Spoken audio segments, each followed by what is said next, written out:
You're listening to WQEE 99.1 FM, The Key in Noonan, Georgia, home of Braves Country with Mac McGee and the Armchair Quarterbacks, weekdays, 3 p.m. Eastern to 5 p.m. Eastern, right here on The Key and YouTube.com at Braves Country. Braves Country today. We're talking Southern sports.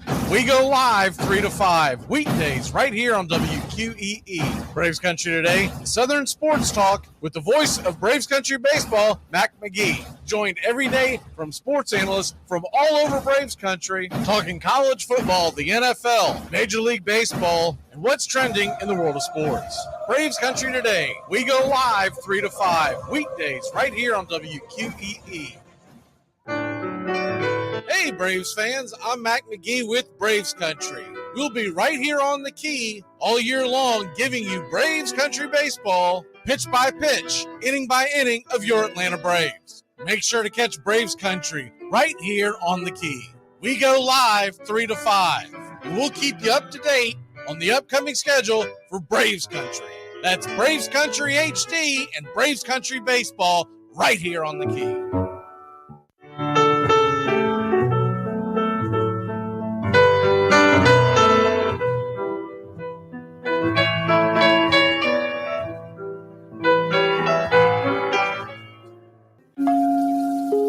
Lineup for yesterday by Ogden Ash.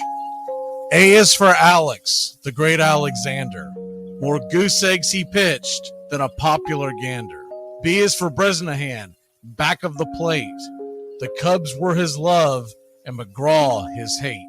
C is for Cobb, who grew spikes, not corn, and made all the basemen wish they weren't born. D is for Dean, the grammatical diz. When they asked who's the tops, said correctly I is. E is for Evers, his jaw in advance, never afraid to tinker with chance. F is for Fordham, and Frankie and Fish. I wish he were back with the Giants, I wish. G is for Gehrig, the pride of the stadium, his record pure gold, his courage pure radium. H is for Hornsby. When pitching to Raj, the pitcher would pitch, then the pitcher would dodge. I is for me, not a hard-hitting man, but an outstanding all-time, incurable fan. J is for Johnson, the big train in his prime, was so fast he could throw 3 strikes at a time. K is for Keeler, as fresh as green paint, the fastest and mostest to hit where they ain't. L is for LaHoy, whom Clevelanders love, Napoleon himself with glue in his glove. M is for Matty, who carried a charm in the form of an extra brain in his arm. N is for Newsom, Bobo's favorite Ken. You ask how he's here, he talked himself in. O is for Ott, of the restless right foot. When he leaned on the pellet stay put. P is for Plank, the arm of the A's. When he tangled with Matty, games lasted for days. Q is for Don Quixote, Cornelius Mack. Neither Yankees nor years can halt his attack. R is for Ruth, to tell you the truth. There's no more to be said, just R is for Ruth. S is for Speaker, swift center field tender. When the ball saw him coming, it yelled, I surrender. T is for Terry, the giant from Memphis, whose 400 average you can't overemphasize. U would be Ubel if Carl wore a Cockney, but we say Hubble in baseball like football in Rockney. V is for Vance, the Dodgers' very own Dazzy. None of his rivals could throw as fast as he. W, Wagner, the bow-legged beauty, short, closed to all traffic with Honus on duty. X is the first of 2 X's in Fox, who was right behind Ruth with his powerful socks. Y is for Young, the magnificent sigh. People battled against him, but I never knew why. Z is for Zenith, the summit of fame. These men are up there, These men are the game. Lineup for yesterday, Ogden Ash, January 1949, Sport Magazine.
Hey, Braves Country! Braves Country HD is bringing you Braves Country Baseball all year long. Hi, I'm Mac McGee. We'll be bringing you play-by-play, pitch-by-pitch, inning-by-inning of your Atlanta Braves. Braves Country comes to you every Tuesday night and Friday night, and 2 bonus games every week. Please like and subscribe to youtube.com/@BravesCountry.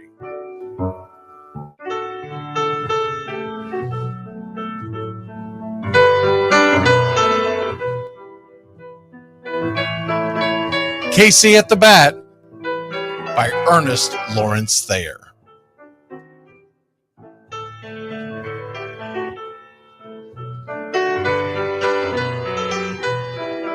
The outlook wasn't brilliant for the Mudville Nine that day. The score stood 4-2, but with 1 inning more to play. And when Cooney died at first and Barrows did the same, a pall-like silence fell upon the patrons of the game. A straggling few got up to go in deep despair. The rest clung to the hope which springs eternal in the human breast.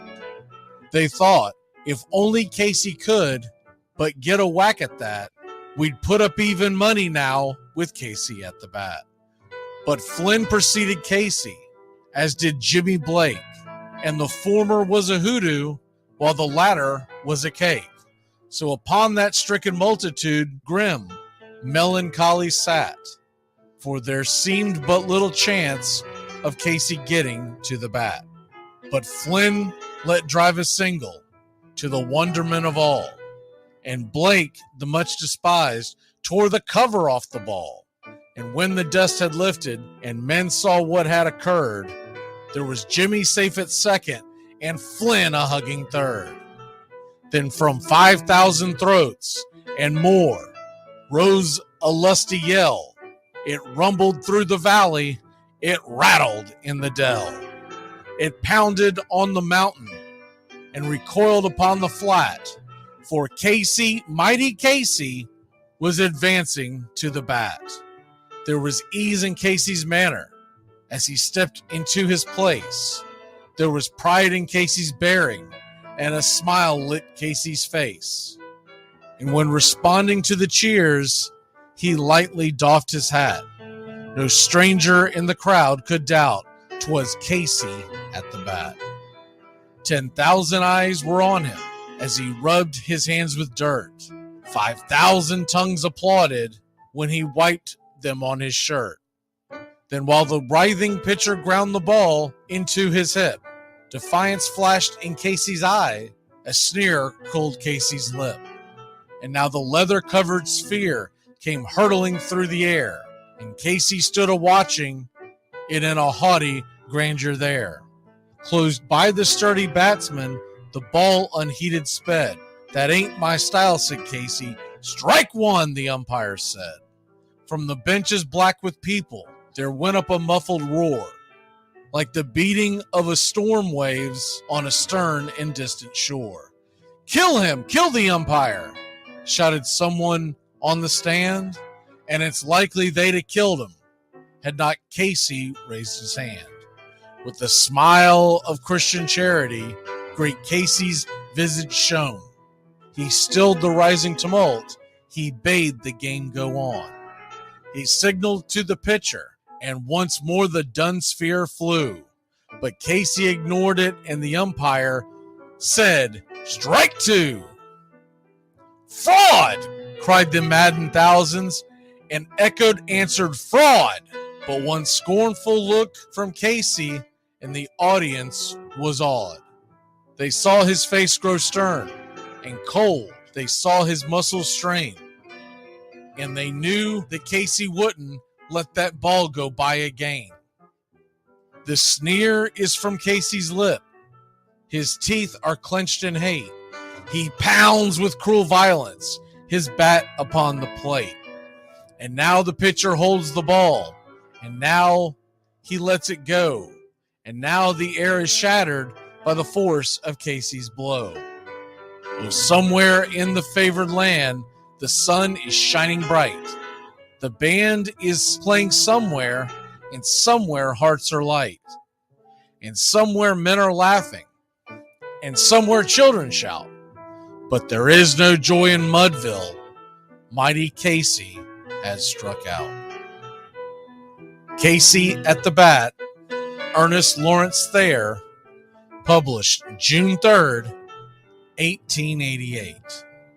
San Francisco Examiner.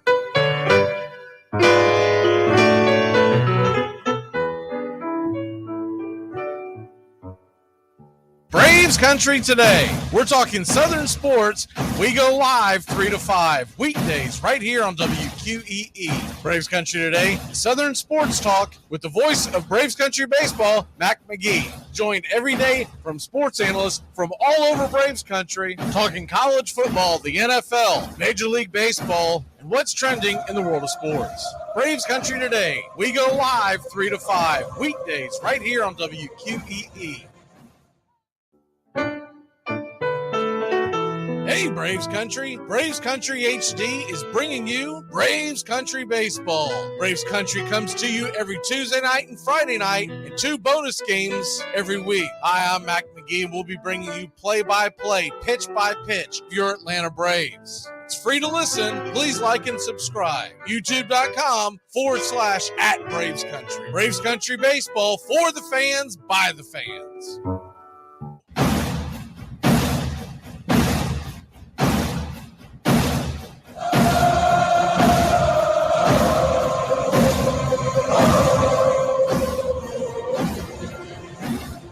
You're listening to WQEE 99.1 FM, The Key in Noonan, Georgia. There's something kind of about a kid that's never played baseball. If baseball is about caring, about loyalty and rivalry. Baerga is 0 for 3.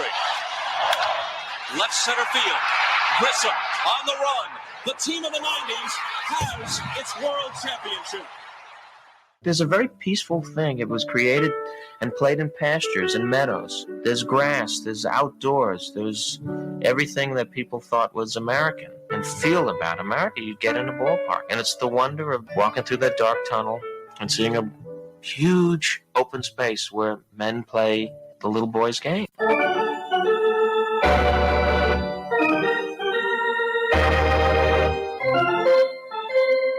I believe in the Church of Baseball.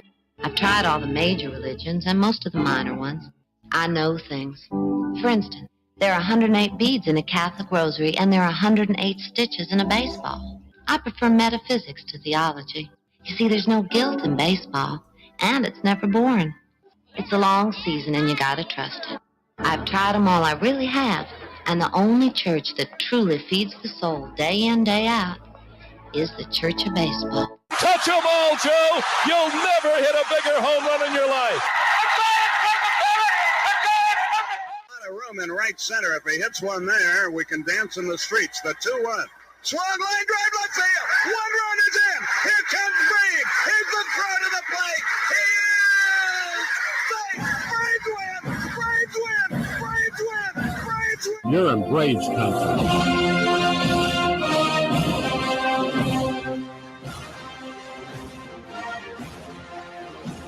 We're down to 1 strike here. Gurriel, the last hope for the Houston Astros. Here's the 0-2 pitch. Swung on, bounced over to Dansby. Dansby fires it over to first, and here comes the dog pile. Fire the cannons in the battery. Do the chop all throughout Braves country. Pop that top. Your Atlanta Braves have won it all.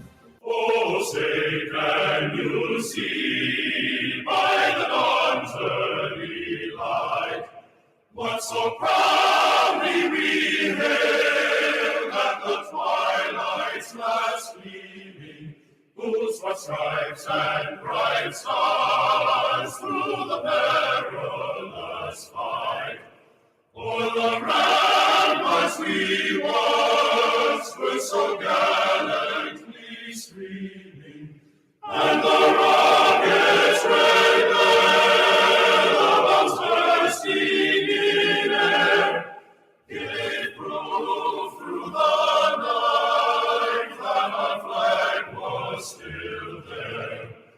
Oh, say does that star-spangled banner yet wave o'er the land of the free and the home of the brave? Play ball.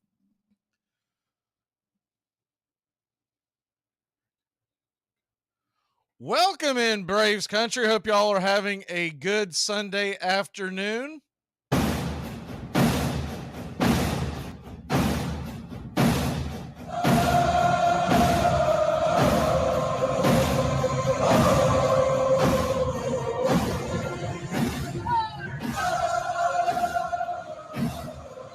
We are about set for pitch-by-pitch, play-by-play of your Atlanta Braves.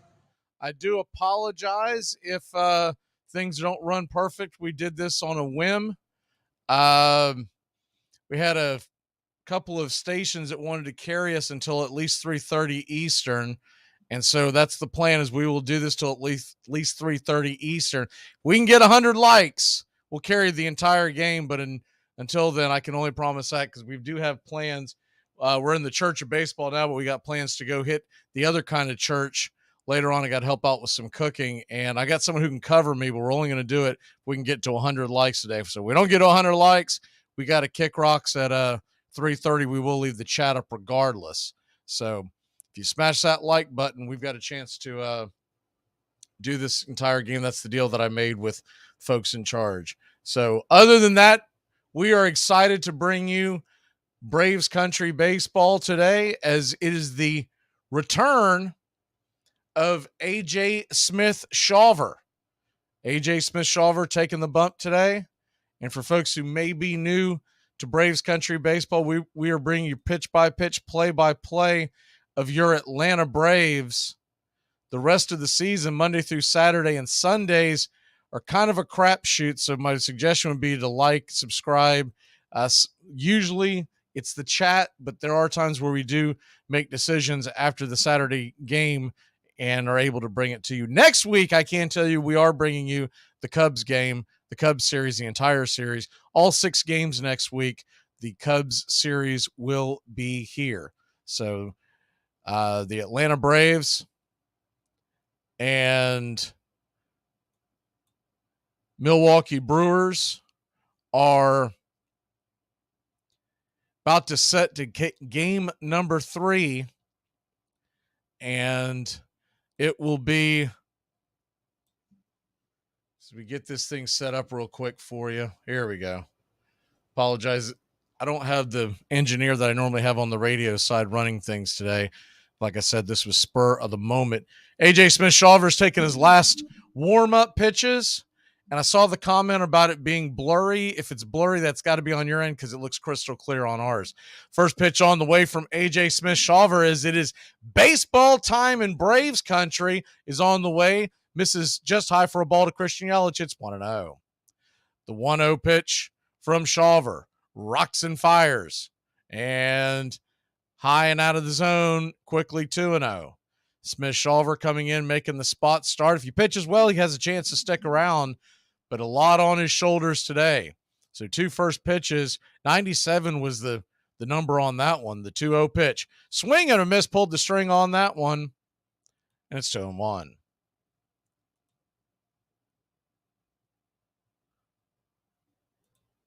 The 2-1 pitch. SHAWVER lets it go. High and out of the zone, 97 again. Ball 3-1. So some early game jitters appears to be on tap right now for A.J. Smith SHAWVER. He's making a start for the first time in several weeks with the Atlanta Braves. The 3-1 from the right-hander. Swing, and that ball's fouled back, 97 up top. It's 3-2. One of the things they were trying to fix with him, you'll notice his velo is up quite a bit, about 2 to 3 miles an hour than when he left on a consistent basis. That was one of the things that they were trying to fix. The 3-2 pitch to SHAWVER, on the way down below the knees, ball 4, and SHAWVER walks the leadoff batter, and that will not allow you to stick around very long in Braves country. One thing that Brian Snicker and company do not like are the free passes. So 1 on and nobody out.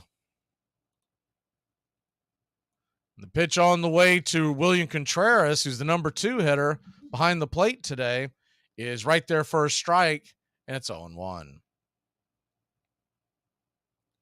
The 0-1 from SHAWVER.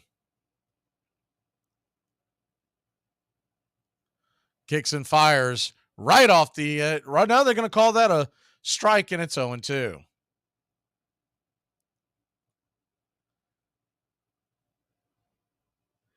Cody, I would suggest just to either hit your live button on YouTube, or the 0-2 pitch in the dirt. It's 1-2.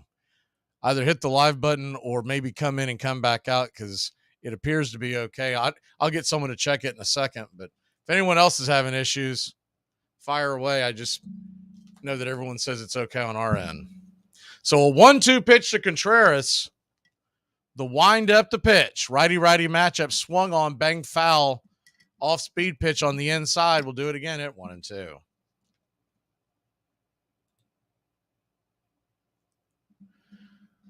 Atlanta Braves come in today.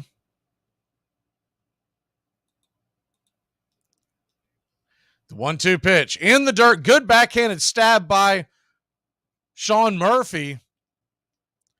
Great backhanded stab as the ball was heading to the backstop. It dropped about, we'll call it around 55 feet to the left of home plate.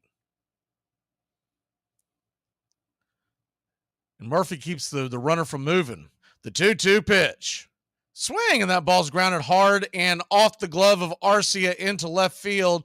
And Yelich just hauling around the bases. He'll go first to third. And we got runners on the corners, nobody out here in the first inning.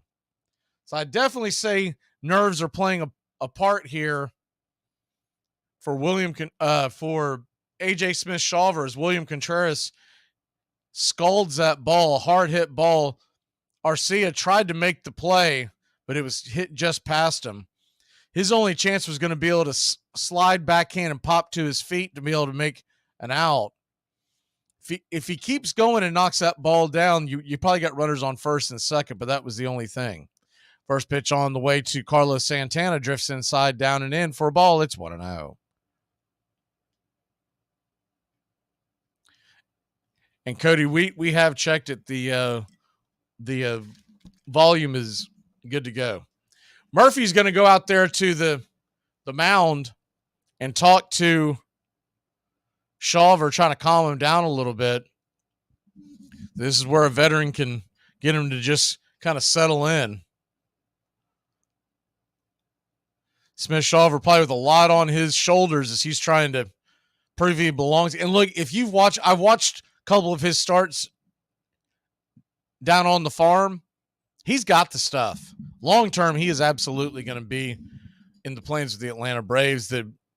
What they're trying to figure out is it this year or is he still development? So the 1-0 pitch to Carlos Santana swung on and hit high in the sky, pretty shallow. Michael Harris, the second, comes in. He fires it into the infield, cut off by Shawver. Yelich slams on the brakes at third, and a big first out here in the top of the first. So you're going to have runners on the corners, one away. But here comes that man, Sal Frelick. We joked about this before last night, but it seems like he comes up every inning. Frelick has had a career already in the past week against the Atlanta Braves.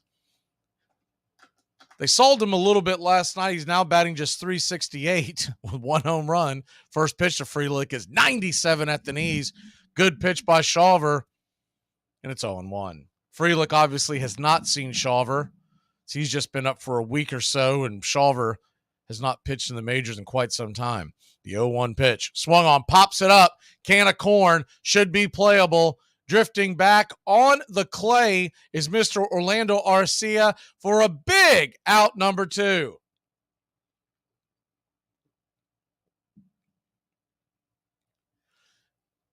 So a big out number 2.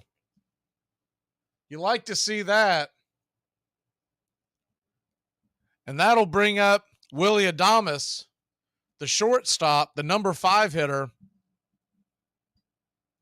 We've got runners on the corners and 2 outs. And now just any kind of an out will get you out of this inning.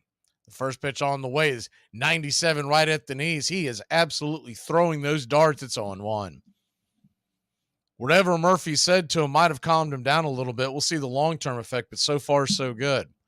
Adames, 17 homers, 204 average. The 0-1 pitch is in the dirt, and it's going to get away from Murphy. Murphy scrambles, tosses it to home plate. The runner will score, and a bad throw by Murphy is going to allow the runner from first to go to second.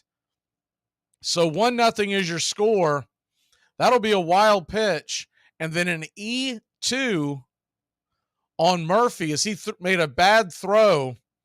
Really wasn't a terrible throw, but it needed to be a little lower because for SHAWVER to have any chance, he was going to have to slide and make a swipe tag. Instead, Murphy threw it where it was going to have to be a high, almost like a hop to make the catch, and he never would have got him.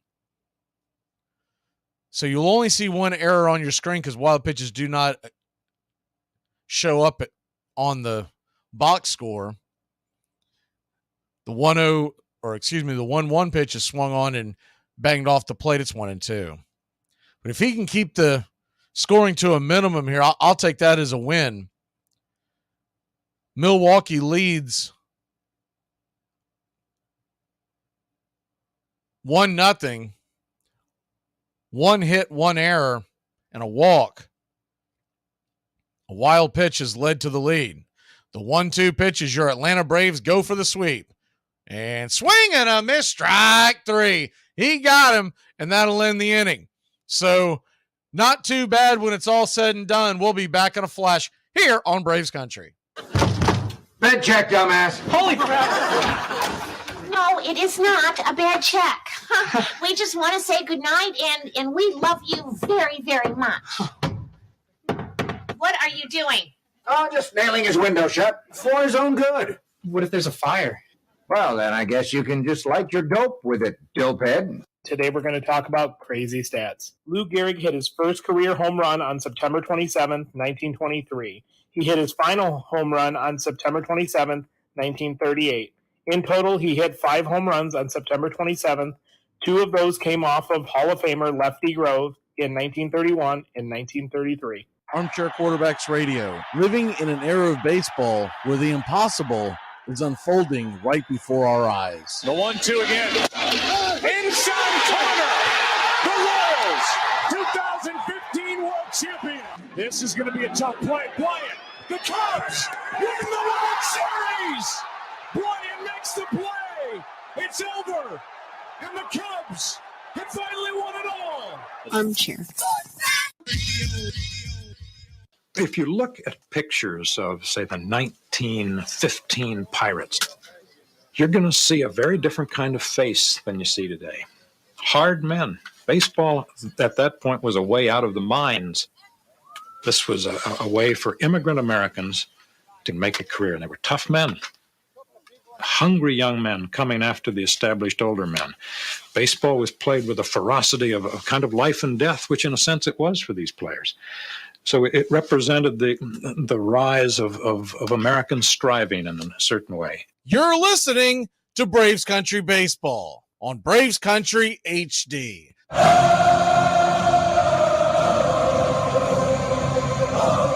Welcome back to Braves Country Baseball. Your Atlanta Braves go to lead off against Colin Ray, and the first pitch on the way to Ronald Acuna Jr. swung on and grounded foul, just taps it off the plate, off the bat. Looked like an off-speed cutter.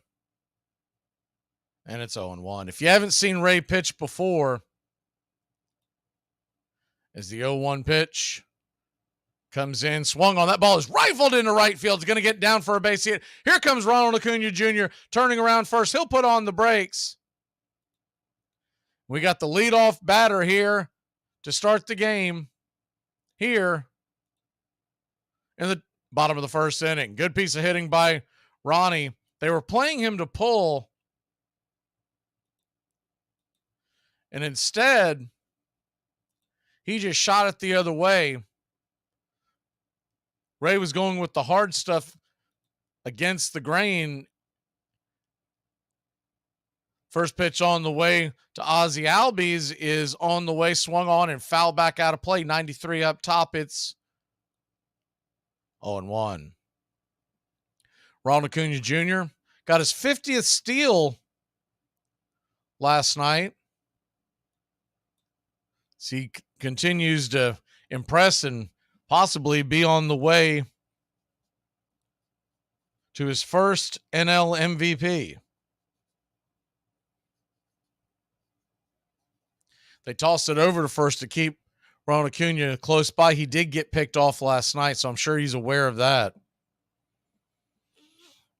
I won't put it all on him. That was a spectacular pickoff play. The 0-1 pitch swung on and lifted high, not very deep, into left field. Making the catch is Yelich, and there's one away.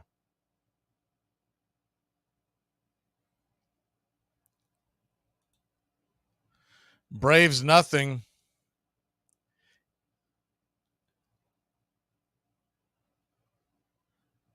Milwaukee 1. The run was registered as earned to A.J. Smith-Shawver. First pitch on the way to Austin Riley is swung on, and that ball is banged high and deep. Going back on the track. Rock 'em, sock 'em, smoke 'em if you got 'em. It's a 2-1 lead for your Atlanta Braves. Austin Riley, 463. Let me say it again. 463 happy feet over the wall. And just like that, the Braves are on the board. Holy cow, did he crush that one. When that thing left the bat, it was it gone? It was, the biggest question was how far would it fly? Deep into the left center field seats, way up, about 20 rows or so. And the Braves lead it 2-1. Matt Olson stands in and takes the first pitch for a strike. It's 0-1.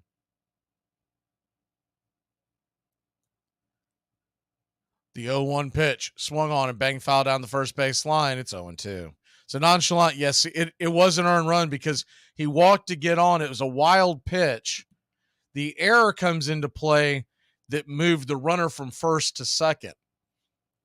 The scorer believes that as the 0-2 pitch is sawed off foul, we'll do it again. It's 0-2. So it's the scorer's judgment that the run would have scored even if he made the play, which he's probably correct. So if you got him in fantasy baseball or for whatever reason, that will mark against you. The 0-2 pitch misses off the plate wide. It's 1-2. Home plate umpire today is Alfonso Marquez. We've seen him recently. Typically, Marquez calls a pretty good game.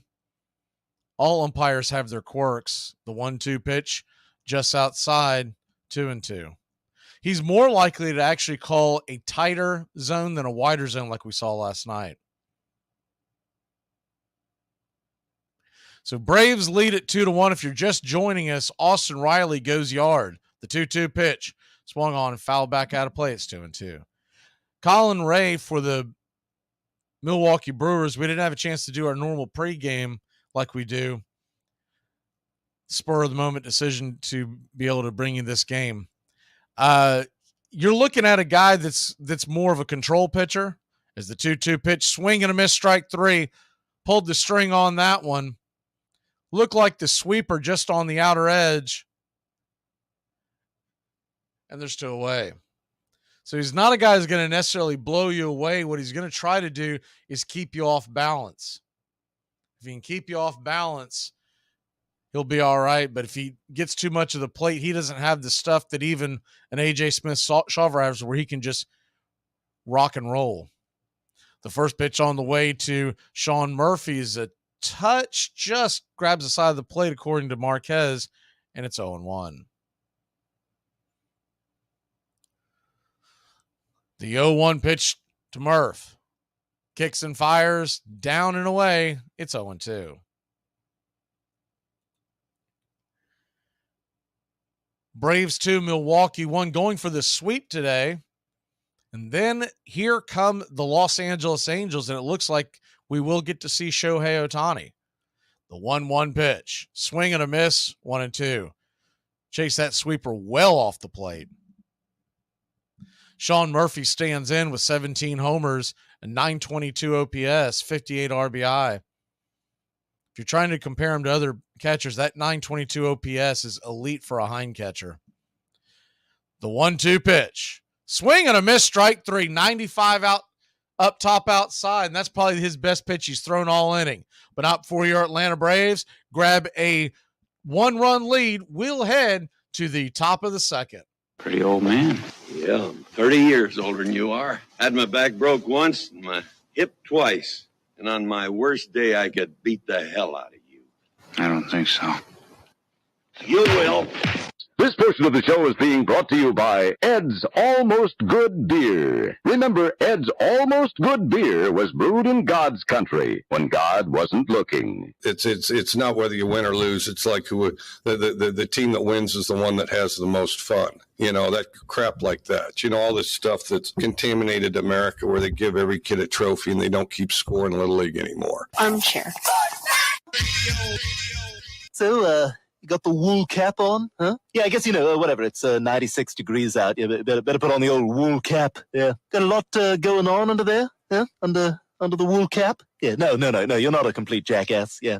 Androstenedione was marketed as a nutritional supplement. Because it raised testosterone levels, it would eventually be classified as an anabolic steroid. But thanks to government deregulation, it was sold over the counter. I remember thinking, how do you spell androstenedione? We knew nothing about a drug like that. It was very new on the radar. And I remember looking it up and not really understanding what the heck is this? I can't say there was a complete surprise. There had been rumors out there, and of course McGuire denied it, said he knew nothing about it, but this was something tangible. This was a bottle of something in that locker, something that should have made us question a little deeper. Well, what does it do, and what is going on outside of just that one locker? Because certainly he couldn't be the only person. Andro, as it was called, had already been banned by the National Football League and International Olympic Committee, and General Nutrition Centers had pulled it from their shelves 2 months earlier. But Major League Baseball said they didn't know anything about it and had no rule against its use.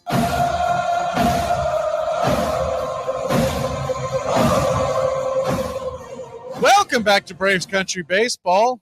A.J. Smith-Shawver toes the rubber for a second time, and the first pitch on the way is 94 inside to Monasterio, and it's 1-0.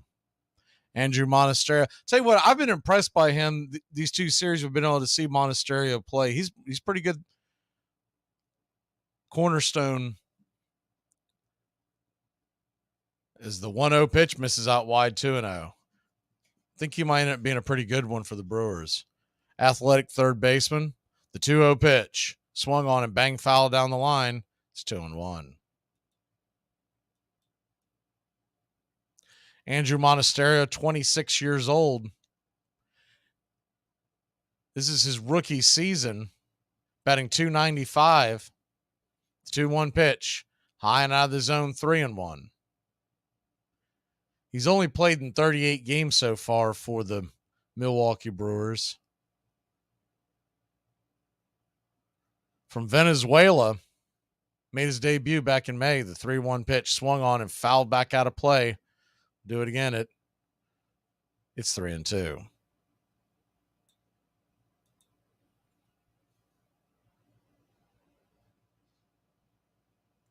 The 3-2 pitch from SHAWVER. The SSAJ lets it fly. Swing, and that ball's hit hard on the ground, but right at Riley.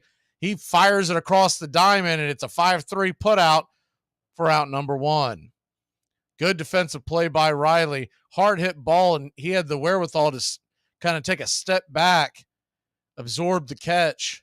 With the third baseman running to an athletic third baseman, he had time, and there's one away.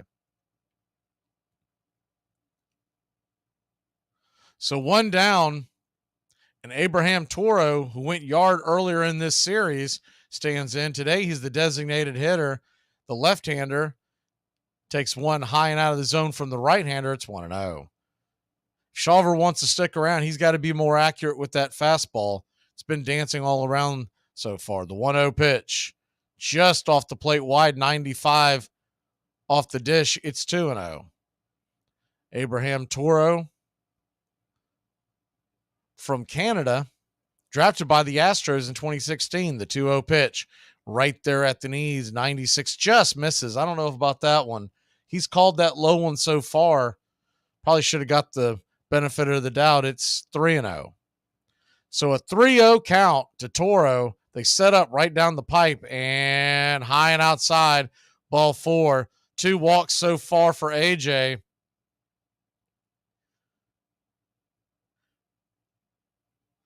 One on, one out. And coming to the plate is the second baseman from the left-hand side. It's Bryce Terang. Terang, 203, 4 homers, a 586 OPS. The pitch on the way, down and in. Had to dance his back foot out of the way. Without it, he probably gets hit. It's 1-0. Bryce Terang, batting .203, probably should have left his foot out there. The 1-0 pitch. Swing, and that ball's hammered down the line. Foul. It's 1-1. Terang, another youngster for this Brew crew, just 23 years old. It's from Corona, California. Went to Santiago High School in Corona, California. They got to have good beer in Corona, California, right? The 1-1 pitch right there at the knees for a strike. It's 1-2.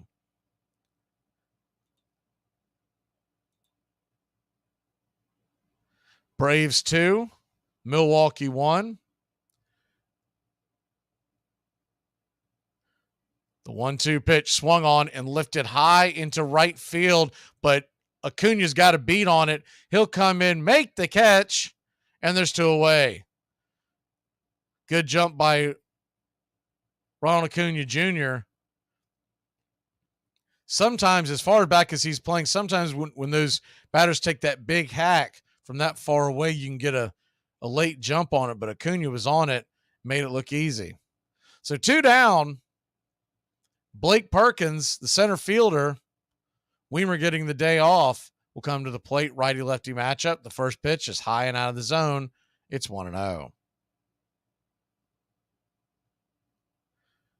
By the way, Bryce Terang is the son of Brian Terang, if it sounds familiar. He played for Seattle Mariners back in the early 90s.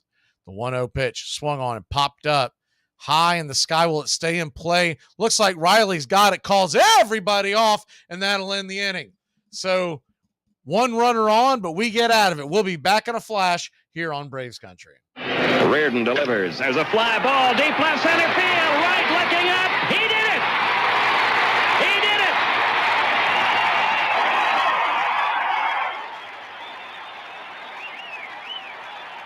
Bob Horner has become the 11th player in baseball history to hit 4 homers in one game.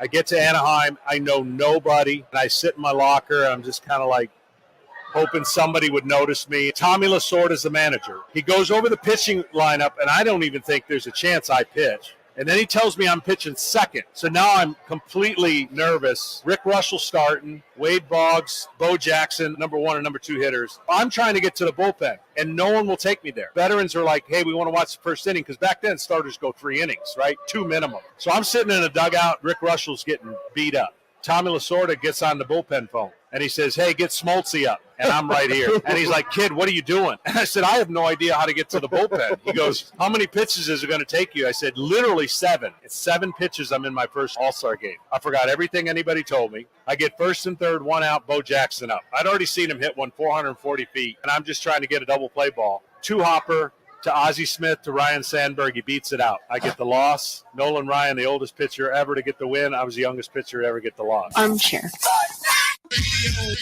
Ruth, is your contract 2 years. That's to be agreed upon. Will you kindly sign it? Yes, sir, Colonel. In 1930, just months after the stock market crashed, Babe Ruth signed a 2-year contract that paid him $80,000 a season, more money than any player had ever been paid in the history of the game. When a reporter asked him whether it was unseemly in the midst of the Depression to be getting a bigger salary than President Herbert Hoover, he answered, why not? I had a better year than he did.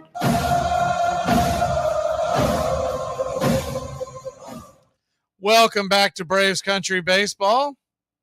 Atlanta Braves lead it 2-1, and Marcell Ozuna, who's been red hot this weekend, takes a hack at the first pitch off the plate. It's 0-1. Chased a sweeper going away from him. It's where everybody's been trying to pitch him recently, and he had been staying off him. The 0-1 pitch. Fastball misses inside. It's 1-1. I'll tell you, I saw someone put a comment that our admin took off, but I'll tell you what sucks is that anyone that would come into a baseball chat that doesn't like baseball. Those people suck. The 1-1 pitch, swing and a miss. It's 1-2.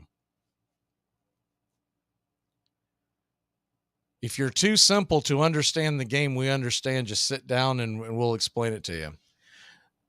The 1-2 pitch, Marcell Ozuna, 21 home runs. The wind up and lets it fly. Swing and a miss, strike 3.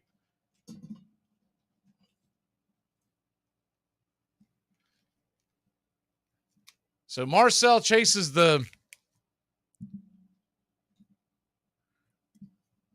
sweeper off the plate.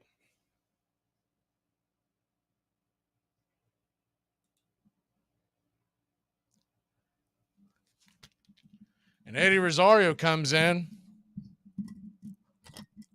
First pitch is right there at the knees for a strike. It's 0-1.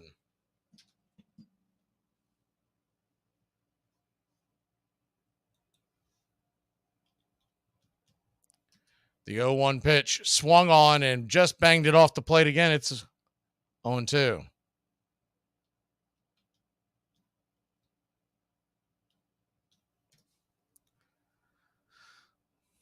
I almost told Slick Rolls that to turn up your volume. I was like, wait a minute. If he can't hear me, he can't hear me. The 0-2 pitch on the way. Swing and a miss, strike 3. Fastball chased it up top, and Eddie Rosario is quickly down on strikes.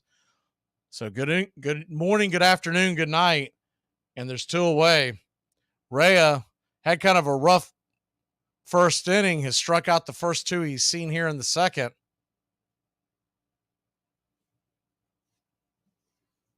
Orlando Arcia comes to the plate. His first at bat, batting .297. Swing, and that ball's belted high and deep. Will it get back far enough?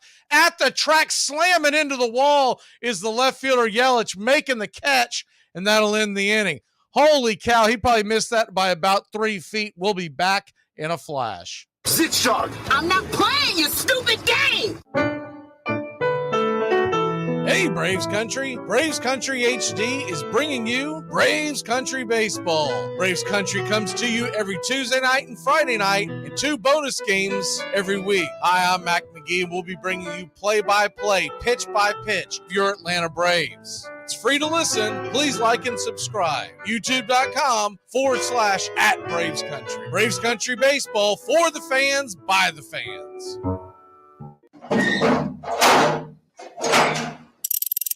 We're 1 out away, Braves Country, from a trip to the World Series. Whatever superstition you got, do it. The entire city of Atlanta, the entire South is standing on their feet, trying to will the Braves into the World Series. Here's the 1-0 pitch. And swung on and ripped over to Dansby Swanson. Dansby's got it. He fires over to first. Baby, sound the trumpets. Do the chop through the streets. Your Atlanta Braves are headed to the 2021 World Series. Oh, baby. Enjoy sun-drenched days, epic stays, and plenty of room to roam in Greater Fort Lauderdale. Our hotels, attractions, and restaurants have taken the Visit Lauderdale's Safe and Clean pledge, so you can relax and explore with confidence. When you're ready for that well-deserved staycation, our 23 miles of golden beaches await. Find wide-open spaces to hike, bike, kayak, and paddleboard. Visit your favorite attractions, then dine out in style on waterfront patios. Learn more at sunny.org. The batter has only a few thousandths of a second to decide to hit the ball. And yet the men who fail 7 times out of 10 are considered the game's greatest heroes. You're listening to Braves Country Baseball on Braves Country HD. YouTube.com/@Braves Country. Welcome back, Braves Country. Atlanta Braves lead it 2-1. A.J. Smith-Shawver will go back to work. First pitch from A.J., righty-lefty matchup with the leadoff hitter Yelich, who walked his first time up. Takes the first pitch, a bender way into the inside left-handed batter's box, and it's 1-0. The 1-0 pitch, Murph sets up out wide. Swing and a miss. Changeup just drifts off the plate, and it's 1-1. A.J. Smith-Shawver, you'll notice his changeup almost has 2-seam type action, where it's a slower pitch, but it kind of dips off. The 1-1, down and in, it's 2-1.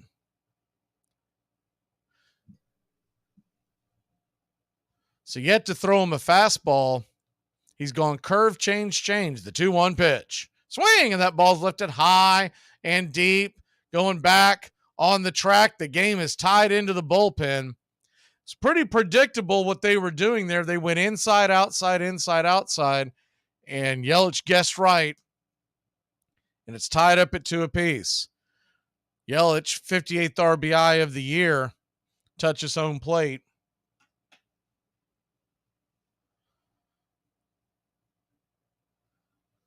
It was a 96-mile-an-hour fastball, but if you're looking for it, that's just going to mean it's going to go a little farther, a little faster.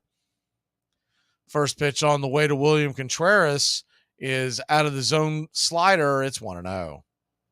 Way high and inside. Braves and Brewers tied at 2, top of the third inning. If you're just joining us, SHAWVER had a rocky first, allowing 1 run. Is the 2-2 pitch, or the 1-0 pitch, high and out of the zone, ball 2, 2-0. The first 2 pitches way out of the zone to Contreras. His control has been all over the place so far. The 2-2 from AJ. I keep saying 2-2, excuse me. The 2-0 from AJ. Swung on, pops it up. Will it stay in play? Murphy trying to fight the sun. It'll be Olsen that makes the catch, and he's got kind of a smirk on his face like, you can't see that? He doesn't even have shades. And there's 1 away. Second time that's happened today where Murphy just can't find it. The ball, he looks up into the sky, and the sun's beating him right in the face. Much better angle for first and third. So 1 down. The first pitch on the way to Santana is right there, top of the zone, first strike, 87-mile-an-hour change. It's 0-1. I'd say one of the things that SHAWVER's having a problem with, if you don't believe in your fastball location, you really can't go inside, and that's what's getting him teed off on. The 0-1 pitch, down and in, it's 1-1.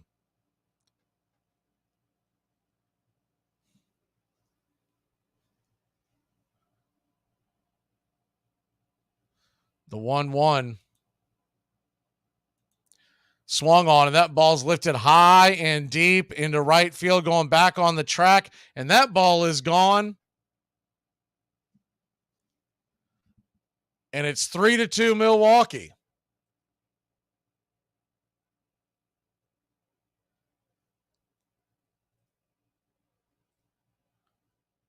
So 2 home runs given up here.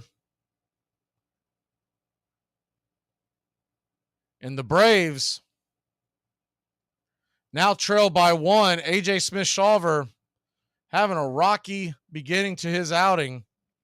He'll go back to work. The first pitch to Frelick is 96 inside for a ball. It's 1-0. I don't care if you're not hitting your zone or not. You're going to have to throw hard inside, because if not, they're just going to tee off. The 1-0 pitch, 95 out of the zone, ball 2, 2-0.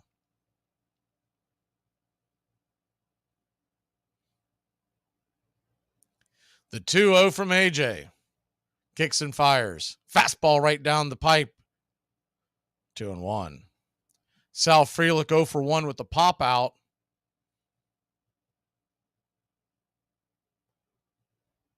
The 2-1 pitch. Just clips the inside part. It's 2-2.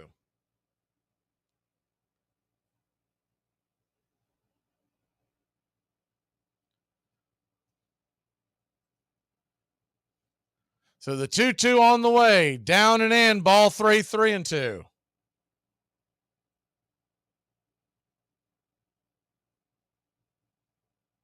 Milwaukee 3,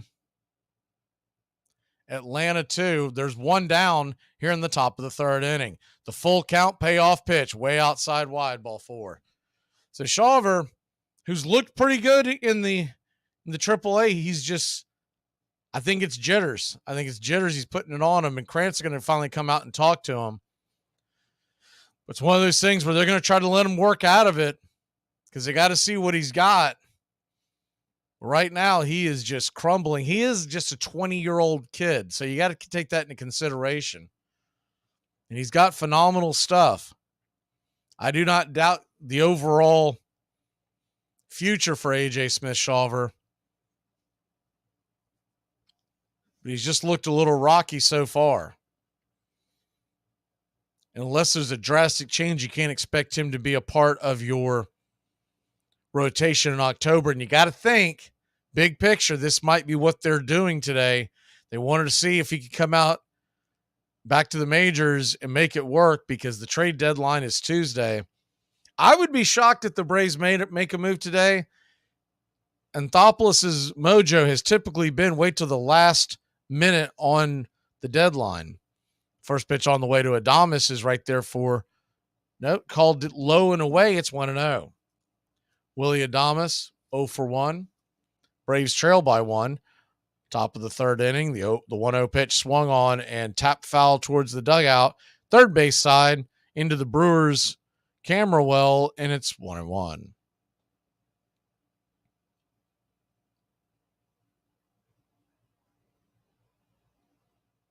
The 1-1 pitch.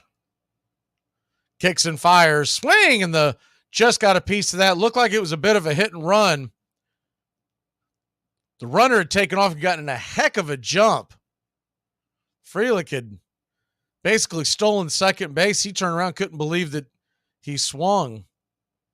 But now you got a 1-2 count. Now you don't have the ability to just take the pitch. Adames probably should have took that one. The 1-2 pitch. They set up outside. Swing and a miss. Strike 3.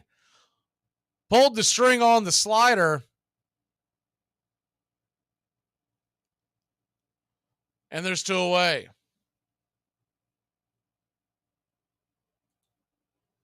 So 2 down.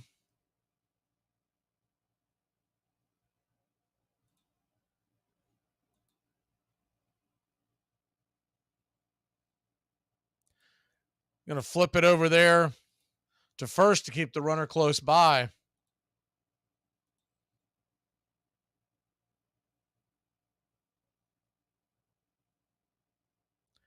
So 2 down. Monasterio comes to the plate, and the first pitch is bounced into the dirt. Good block by Murphy. The runner stayed put.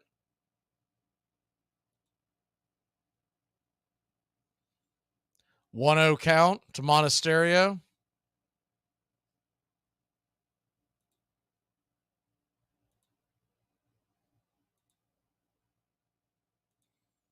The 1-0 pitch. Off the plate. 94. No, they call that a wide strike. We'll take it. Not sure about that one. It's 1-1.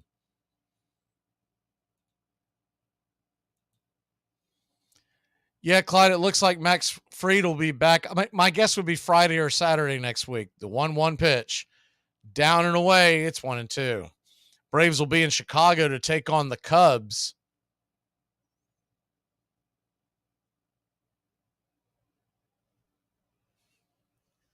Milwaukee 3, Atlanta 2.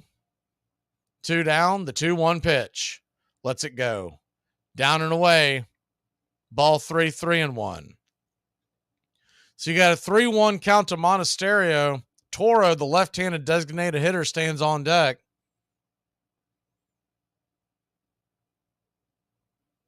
He won't pitch before the Cubs series, that's for sure.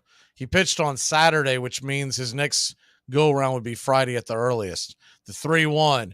Fastball right there at the knees. It's 3-2. He would be on only, 3 days rest if he went on Wednesday. They obviously won't do that. The 3-2 pitch.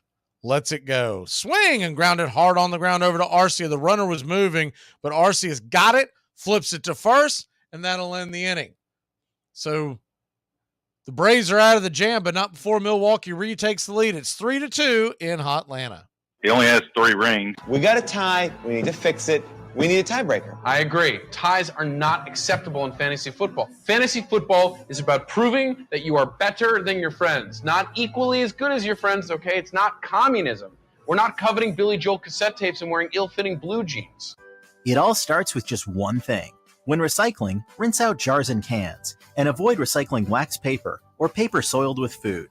This will reduce recycling contamination. Find tips and more at onethingus.com. What's your one thing? Braves Country HD is coming your way live 3 to 5 weekdays right here on the Key. We're talking Major League Baseball, all the college spring sports, and the majors all spring and summer long. So keep up with your Atlanta Braves weekdays live 3 to 5 on Braves Country HD. And make sure to catch our play-by-play Braves Country Baseball all summer long.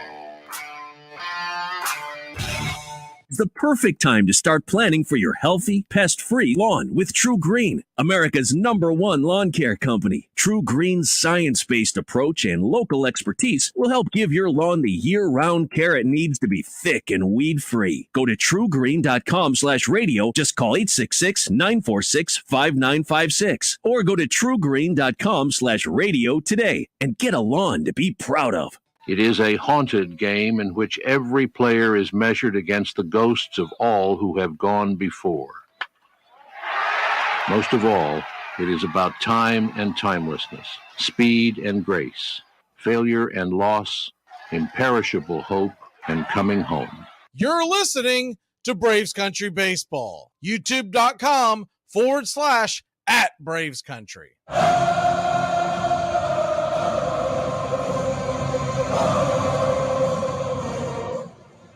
Welcome back to Braves Country Baseball, the Atlanta Braves.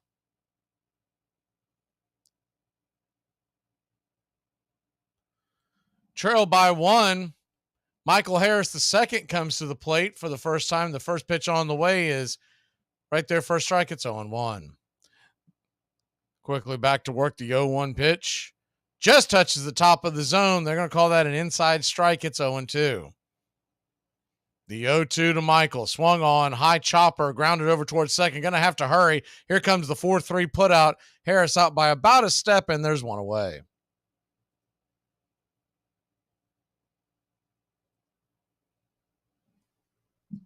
So one down. Back to the top of the order. Ronald Acuna Jr. 1-for-1 with a single and scored on the Riley home run. First pitch on the way is a fastball high and out of the zone. It's 1-0.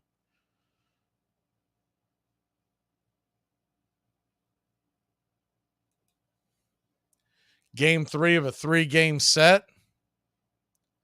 Braves going for the sweep. The 1-0 pitch. Swing, and that ball is rifled into right field. Almost same exact play that got Acuna there the first time. Love the adjustment he's making. So they're going to pitch a hard outside. He's just going to go with it. Kind of an inside-out swing and sends it to right field. As we all know, if Acuna hits a single, it's basically a double. The modern-day Ricky Henderson stands on first. The first pitch to Ozzie Albies. As Ray takes forever. There he goes. Lets it go. And you're going to call that a wide strike on the edge. It's 0-1. I think Ray's trying to play the timing game with Acuna. Seen some of the pitchers do this where they'll change their pace of when they deliver. Try to throw him off. The 0-1 pitch. Going to flip it over to first to keep. Ronnie close by. Do it again at 0-1. So if you missed the news yesterday, Mets made a trade sending Scherzer to Texas, and I'm sure most have seen it. And, of course, the big thing about that is Ronald Acuna Jr.'s little brother, is being sent to the Mets. The 0-1 pitch. Off the plate wide, it's 1-1. Hated to see that because I was really hoping he would have a good career. Now he's doomed. The 1-1. So you got a 1-1 count to Ozzie. Fastball was just off the plate. Ozzie open stance from the left side. Rea holds the ball, lets it go. Swing and pops it up. Will it stay in play? They're chasing it over towards the third base dugout, and I think, misplayed it. Monasterio, think he was a little hesitant, wasn't sure where the steps were, the dugout. He went to look down, see if he was okay, and lost the ball last second. You can tell by the way he was kind of tiptoeing around there. Probably should have had it. You got to put a little bit of that on his teammates there at the dugout. They got to be letting him know that he's got room. So a 1-2 count. Acuna stands on first with one away. The pitch on the way, swing and a miss. 96, blew it right by him, chased it way off the edge. They're still away. Austin Riley hit his 13th home run here at Truist Park for the season. 13th home run. First pitch on the way to Riley is fastball, top of the zone, 94. Just clips the top. It's 0-1. Austin Riley, 24 home runs on the season. 278 average, 837 OPS. You wonder if Ronald might be going. The 0-1 pitch. Swing and a miss. Chase the sweeper off the edge. It's 0-2.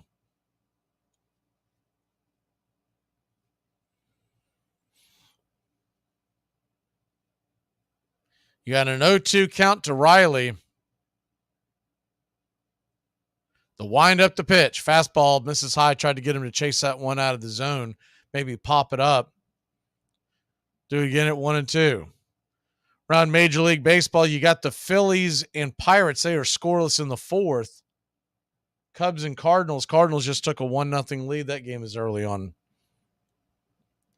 The 1-2 pitch. Fastball. Acuna is going, and he has got it, baby. Vroom, vroom. He steals his 51st base of the season.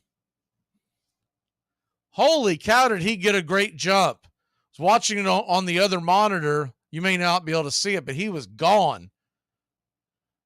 With lightning speed, Contreras had no chance. The throw was way high out of the zone. So the 2-2 to Riley. Inside almost gets him, 95. Now you got a full count. So a full count to Riley. Olsen stands on deck. He did, of course, hit a home run, but you wonder if they'll lay one in there to him, because last thing he wants to do is walk him and put 2 on for Olsen. The 3-2 to Riley. Swung on, and good job of keeping alive on that one. Breaking pitch. Fouls it away. Do it again at 3-2. They're calling it a cutter, but it's really more like a slider. So a 3-2 count. Ray, by the way, is at 39 pitches. So in pretty good shape there. 3-2. Swing and fouls it back. 94 up top. Slaps up against the backstop. We'll do it again at 3-2.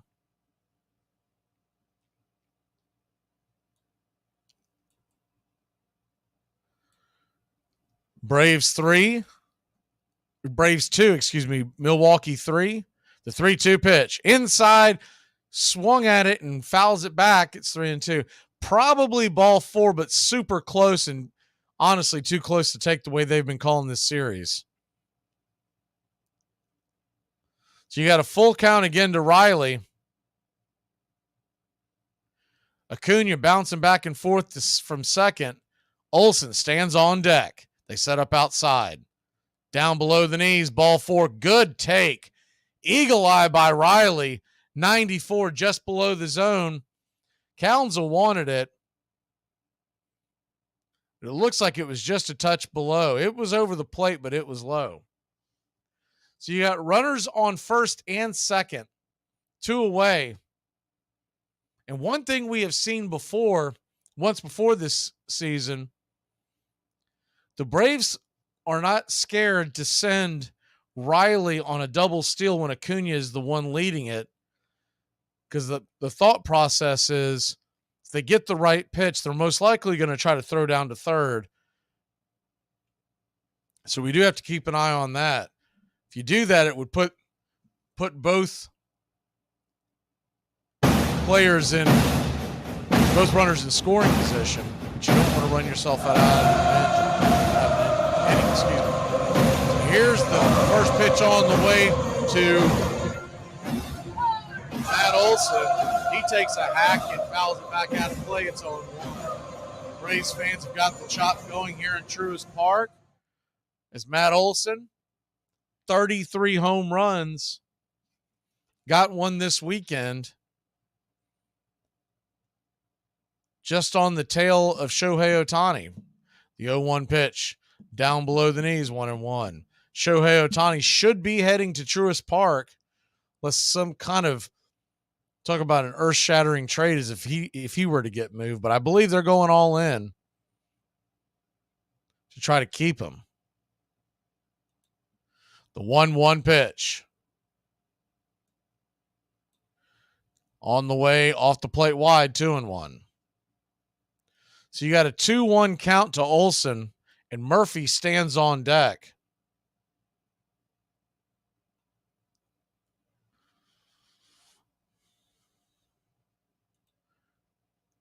The 2-1 pitch. They set up just about right down the middle. Swing and a miss. Just got out in front of that one. The sweeper coming in the low 80s. It's 2-2. So Deuce is wild here in the bottom of the third inning. Runners on first and second. 2 outs. The 2-2 count. The wind up the pitch. Swing, and that ball is belted high and deep. Going back on the track. Jackpot, baby, over the wall. An absolute blast by Matt Olson, and the Atlanta Braves, 361 happy feet later, have a 5-3 lead. Matt Olson clubs that ball.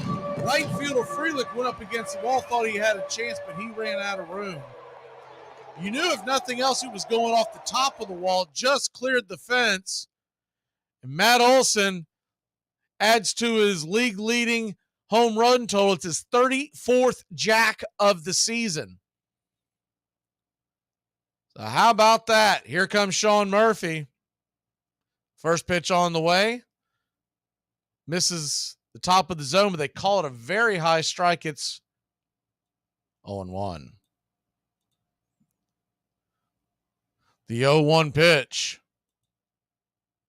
Rocks it high and wide. Swing and a miss. Just off the plate, it's 0-2. Braves 5, Brewers 3.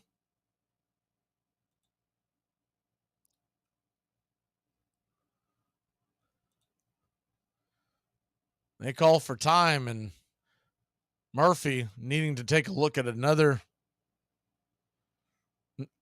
second before he gets ready for the 0-2 pitch. The wind-up, swing and a miss, strike 3.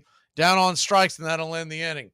But up for your Atlanta Braves, put 3 on the board. We'll be back in a flash here on Braves Country.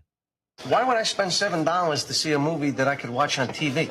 Well, why go to a fine restaurant when you can just stick something in the microwave? Why go to the park and fly a kite when you can just pop a pill? Here are some baseball facts that you might not have known. David Ortiz was actually sued by Jay-Z in 2010. Ortiz had opened up a nightclub in the Dominican Republic called 4040, which Jay-Z thought was too similar to his nightclubs, named the 4040 Club. Ortiz and Jay-Z reached an agreement, and the trademark infringement lawsuit was settled out of court. World air quality is at an all-time low. But hey, that doesn't mean you can't have a little fun. New from Mattel, it's the greenhouse gas gun. Do you hate the snowman next door? Use the greenhouse gas gun. There is simply no end to the amount of fun and respiratory disease you can have with the greenhouse gas gun. Armchair. Hey, Braves Country! Braves Country HD is bringing you Braves Country Baseball. Braves Country comes to you every Tuesday night and Friday night, and 2 bonus games every week. Hi, I'm Mac McGee, and we'll be bringing you play-by-play, pitch-by-pitch of your Atlanta Braves. It's free to listen. Please like and subscribe. YouTube.com/@Braves Country. Braves Country Baseball for the fans, by the fans. I think baseball is a great support to people who have emotional voids, gaps, emotional difficulties. That is to say, all of us. Those parts of us that don't function well, those parts of us that are sad or depressed, not every day, they can really use baseball. It isn't just the child in a wheelchair or the shut-in senior citizen listening to the radio that needs the game. There's part of us, part of everybody who's a baseball fan, that needs the game at that level.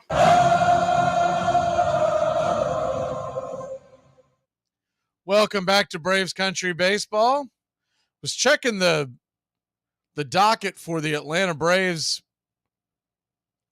Los Angeles Angels series, and I was hoping, but I knew better, that Shohei Ohtani would be on the mound in Atlanta, but it looks like he won't.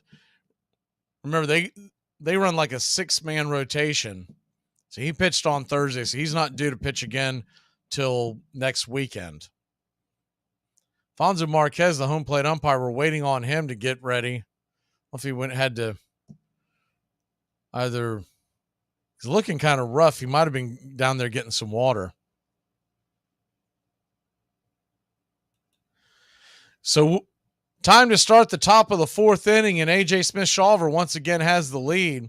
He'll face Abraham Toro to start it off, the 7-8-9 hitters. First pitch on the way. Fastball right there at the top of the zone. It's 0-1.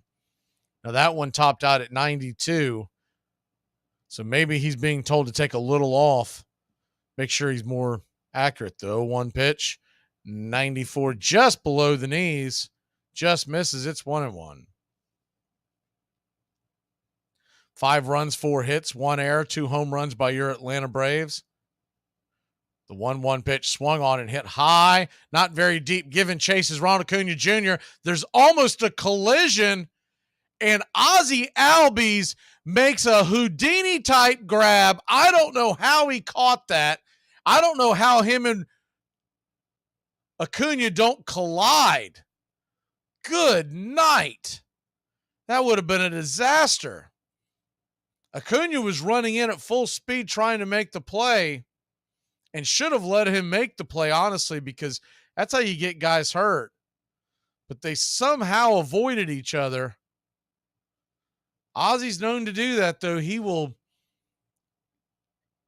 risk arm and leg and limb to make a play, and we've been lucky so far. So 1 down in a Willie Mays style type of grab on the full dead run if you're listening on radio.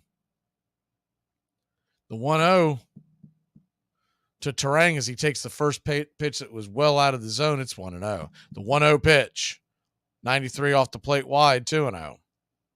Think they'd love to get SHAWVER through 5 innings somehow. He's at 67 pitches, 1 out here in the 4th. The 2-0. Let it go. Swing and fouls it back. It's 2-1.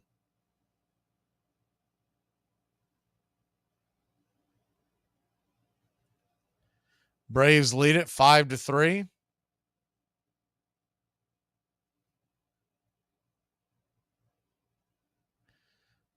The windup, the pitch. Swung on, grounded hard into left field, just past the glove of Austin Riley, who was over there by his lonesome.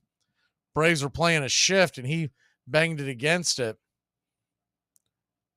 And with 1 away, Brewers have a man on base.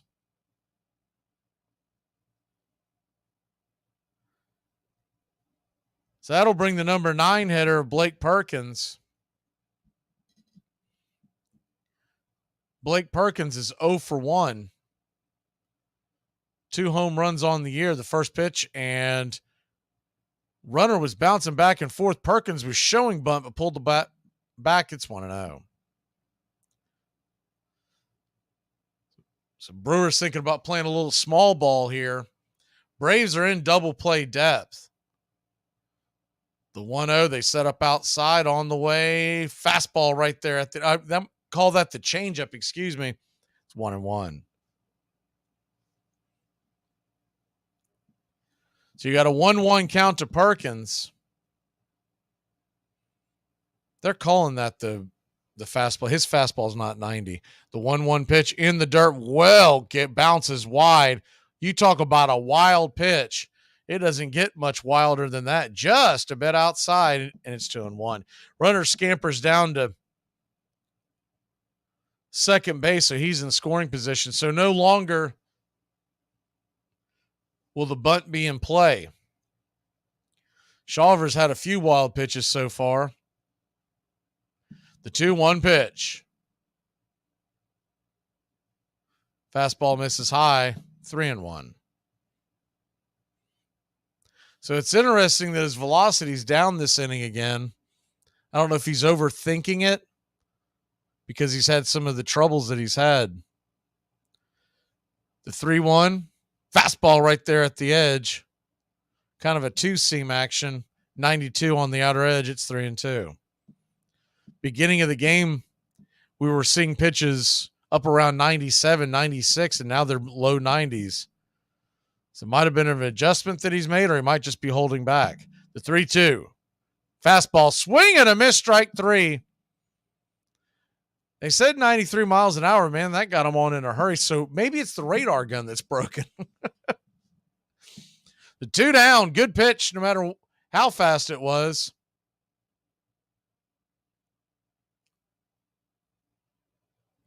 Braves getting a look at SHAWVER 2 days before the deadline. You know that comes into play here.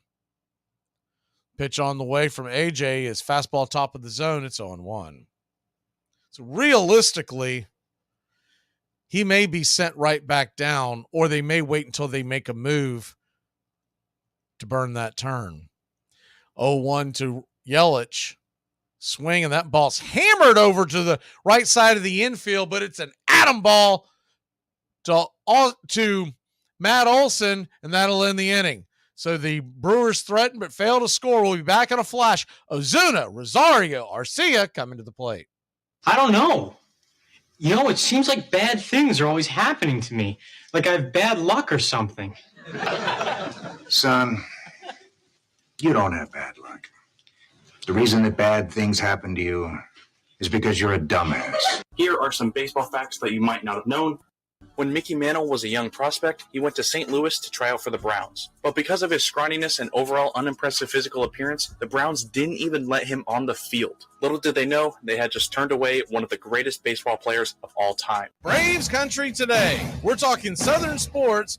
We go live 3 to 5 weekdays right here on WQEE. Braves Country today, Southern sports talk with the voice of Braves Country baseball, Mac McGee. Joined every day from sports analysts from all over Braves Country, talking college football, the NFL, Major League Baseball, and what's trending in the world of sports. Braves Country today. We go live 3 to 5 weekdays right here on WQEE.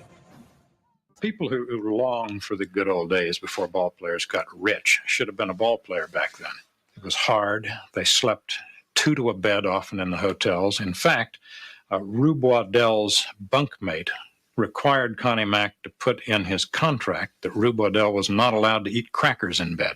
One of the crosses that Connie Mack had to bear was Rube Waddell of Punxsutawney, Pennsylvania. When he went to sign Rube to his first contract, he was met at the station in Punxsutawney by all the town leaders as he and Rube were about to get on the train. And Mack was terrified that they had come to tell Rube not to sign for so little money, or that they wanted to keep him for the local team. And one of them stepped forward and said, "Mr. Mack, we're here to thank you for getting him off of our hands." You're listening to Braves Country Baseball on Braves Country HD.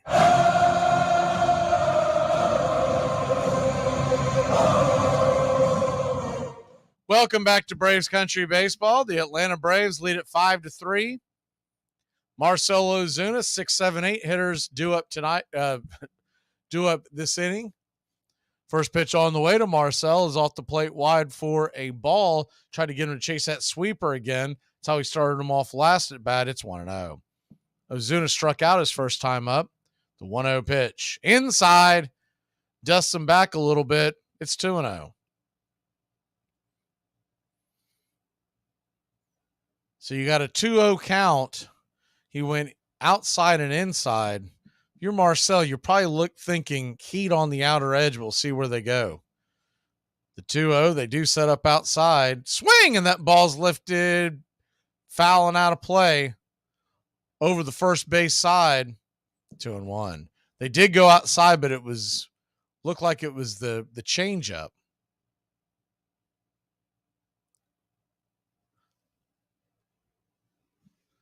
Two 2-1 pitch. Swung on and popped up. Well out of play, but he hit that thing deep into the second deck.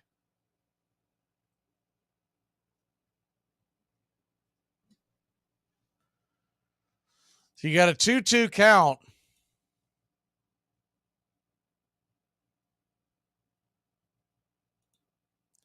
Pitch on the way, outside, wide, ball 3. So we got a full count now to Marcell Ozuna. Braves lead at 5-3. Leadoff hitter here in the bottom of the 4th inning. The payoff pitch. Down and away, ball 4. Good take by Marcell. One thing you can say about Ozuna, much more so this year than last year. So not only is he hitting the ball much better, but he is drawing a lot of walks. And from someone who watches him every day and whatnot, I think his eyes gotten better just as far as how far he takes a pitch. Last year, he was much quicker to, as the first pitch to Eddie Rosario is fouled off for a strike. It's on 1. This year, you're watching him take pitches much deeper through the zone. Whatever adjustments he's made has definitely worked. So you had an 0-1 count to Rosario. Bottom of the 4th here. Braves lead at 5-3. The wind up and the pitch right there off the edge. It's 1-1. Sinker curveball to start it off with Rosario. You got a 1-1 count, runner on first, nobody out. He lets it go. Swing and fouls it back. 1-1. Rosario, his first time up, struck out on 3 pitches.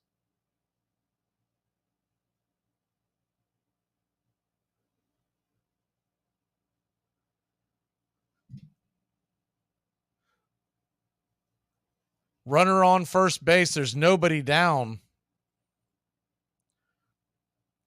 And a 1-2 count. They get set. Here it goes. Swing and pops it back foul. Chase that one out of the zone. 93. 1-2. Both times when they've gotten 2 strikes on Rosario, and they've been doing it all series, when they can get him on a righty-lefty matchup, they try to get him to chase up outside up top. The 1-2. Swing and fouls it down the third base line. Hard hit ball, but plenty foul in between first base bag and the dugout. It's 1-2 once again. Be an interesting next 48 hours. The wheeling and dealing. 6 p.m. is your trade deadline on Tuesday. The 1-2 pitch.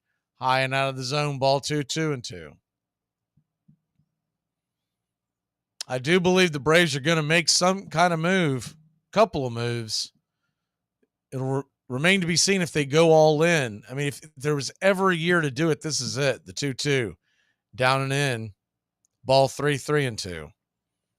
Depends on what folks are asking from them and what they're willing to give up. I know it's not very popular, but don't be shocked if Soroka's on the move. The 3-2 pitch. Swing and a miss, strike 3. So another strikeout for Rosario. It's been scuffling quite a bit. He did have the jack the other night, but other than that, he's been relatively quiet. Orlando Arcia will come to the plate. Orlando Arcia flew out in the second, but if you're just joining us, that ball almost left. Yelich had to crash into the wall at a full run to make the catch. First pitch on the way to RC is off the plate wide. They're going to call that a wide strike. It's 0-1. He took an off-speed pitch. It was right in his wheelhouse and just did not get it far enough.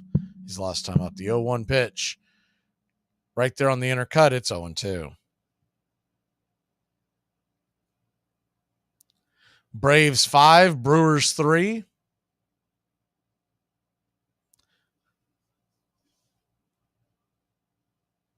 The 0-2 is set up out wide. Swing, and that ball is going to get sawed off into right field, down for a base hit. And Ozuna thought about it, but put on the brakes. Good hustle by the right fielder Frelick to keep him down at second. Well, runners on first and second, one down. Braves lead by 2, and here comes Michael Harris the second. Pitch was kind of up in the zone, and he just kind of slapped it towards right field. Hit him where they ain't type of pitch. Quick powwow on the mound to get a game plan on how they want to face Harris here. Because when you got runners on first and second, and you've only got one out, but you got Ronald Acuna Jr. coming to the plate, and you got to figure tough guy to double up. You do have pretty slow runners on first and second, but the double up Harris at first is going to be a tough one. It'd have to be an atom ball. The first pitch on the way, swung on and hit hard over to first, and here we go. A 3-6-1 double play to end the inning. So just like that, it was a hard hit ball. Is the only way they were going to get him. We'll be back in a flash. Nice wallet. Wallet. What? Nobody carries wallets anymore. I mean, they went out with powdered wigs. Here's what you need. Just a couple of cards and your bankroll. See? Keep the big bills on the outside. It's a 5. Braves Country HD on YouTube Live. We cover Braves baseball, Red Sox, Yankees, Rays, Cubs and Cardinals, and the rest of Major League Baseball. Subscribe and like us today. Your first choice for sports talk live from the First Coast.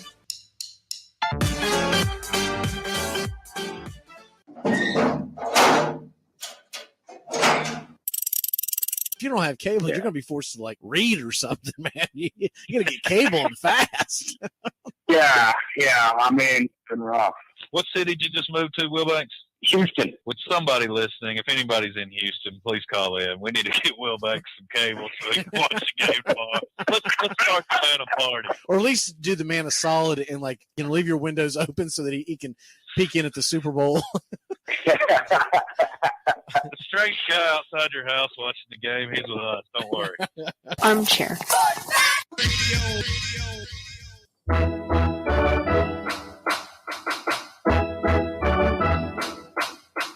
In 1878, more than 8 million bats were sold in the United States, and players often rode to the ball field in painted carriages, singing team songs. Men who were crazy about baseball were called bugs and cranks. Women who shared their excitement were cranklets.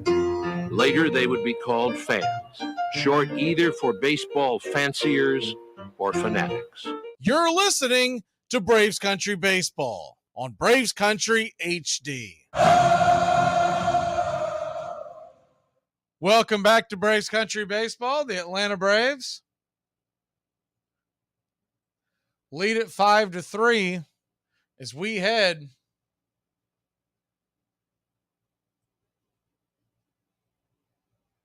to the top of the 5th inning. SHAWVER will go back to work. The first pitch on the way to Contreras is, well, he's been calling that a strike, but that one he's going to say was inside for a ball. It's 1-0. Ball actually clipped the top of the zone. The 1-0 pitch. Swung on, banged hard on the ground. Riley's charging, has it, and flips it over to first. Plenty of time with the catcher running, and there's one away. Contreras runs well for a catcher, but Not that fast. Philadelphia leads Pittsburgh 2-0, bottom of the fifth. Today, the Braves come in 11 in front of the Phillies, 11.5 in front of Miami, 18 on the Mets, and 23.5 on Washington. In the big picture, 4 in front of the Baltimore Orioles. They play tonight, Sunday Night Baseball, against the Yankees for the best record in baseball. First pitch on the way to Santana is high for a ball. It's 1-0. The 1-0. Swing and fouls it back. It's 1-1.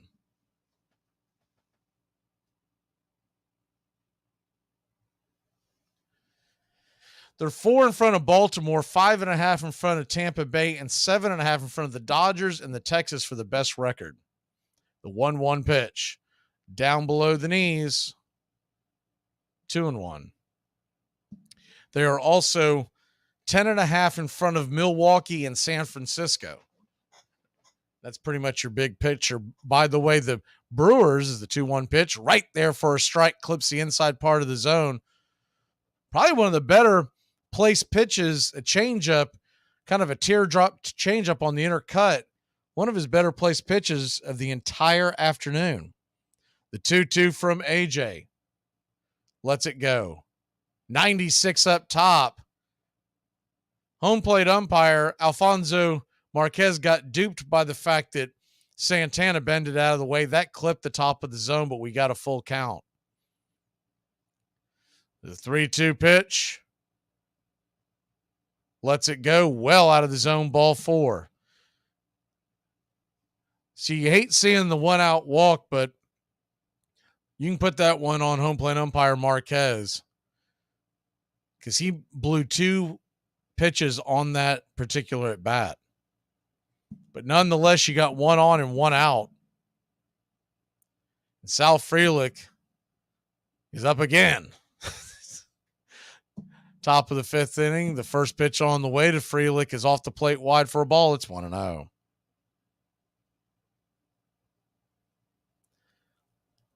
Thanks for the update. Marlins trailing 4-0 in the top of the 5th to Detroit, so that's good news. The 1-0 pitch. Swing and a miss, 92 out on the outer edge. 1-1. Colin McHugh warming up in the Braves bullpen, just starting to get warm. They'd like to see him get through the 5th inning here. 87 pitches on the afternoon. The 1-1. Swing and a miss, blew it right by him. 1-2. I think that radar gun is broken, by the way, because these pitches, they're registering at 93 and 92, look just as fast as the ones coming at 97 early in the game. The 1-2 pitch. Up high, tried to get him to chase. 2-2. So you got a 2-2 count to Frelick. Runner on first. Tying run at the plate. The windup, the pitch. Swing, and that ball's lifted high, but not very deep. An atom ball to Michael Harris II. He started to drift back and then just put his foot in the ground and waited for the ball to get to him. You couldn't have thrown it to him any better. So 2 outs, and A.J. Smith-Shawver is 1 out away from being eligible for the win. First pitch on the way to Adames is in the dirt for a ball. It's 1-0. Another 55-footer. A.J. Smith-Shawver in his career this year, he's 1-0 with a 4.79 ERA.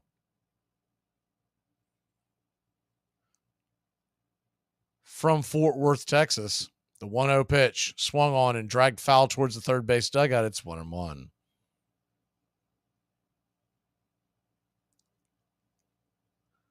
It's a great George Strait song.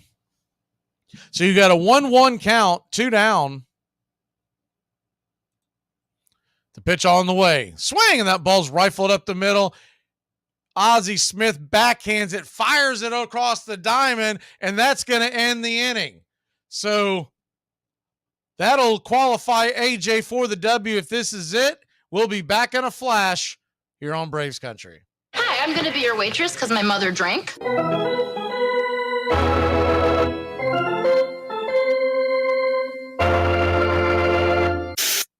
Pete Rose, a very unforgettable moment took place in All-Star Game history back in 1970 in Cincinnati.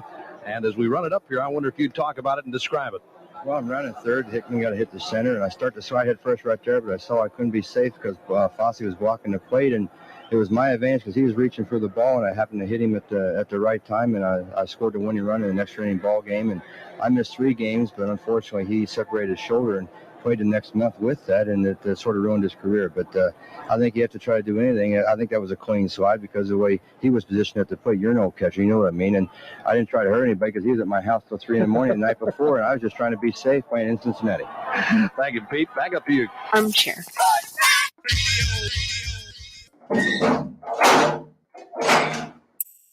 Must be sitting on the slider.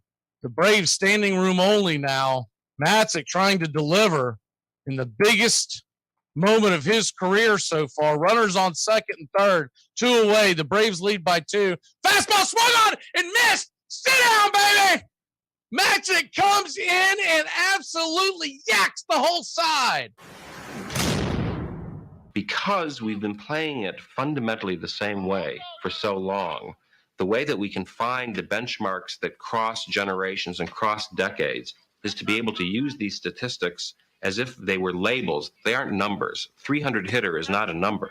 The 300 hitter is a tag that means something today, as it did in 1930, as it did in 1890. So the statistics become a means by which we can connect to the permanence. I can make that comparison with my father, who could have made it with his father. Welcome back to Braves Country Baseball. The first pitch on the way from Rhea, who stays in the game, is a swing and a miss by Ronald Acuna Jr. off the edge for a strike. It's 0-1. Acuna is 2 for 2, 2 singles to right field, 2 that he basically sawed off and sent into right. The 0-1 pitch, down and away. Low strike, sweeper called. It's 0-2. Not that that wasn't necessarily in the zone, but we'd like to get those same calls.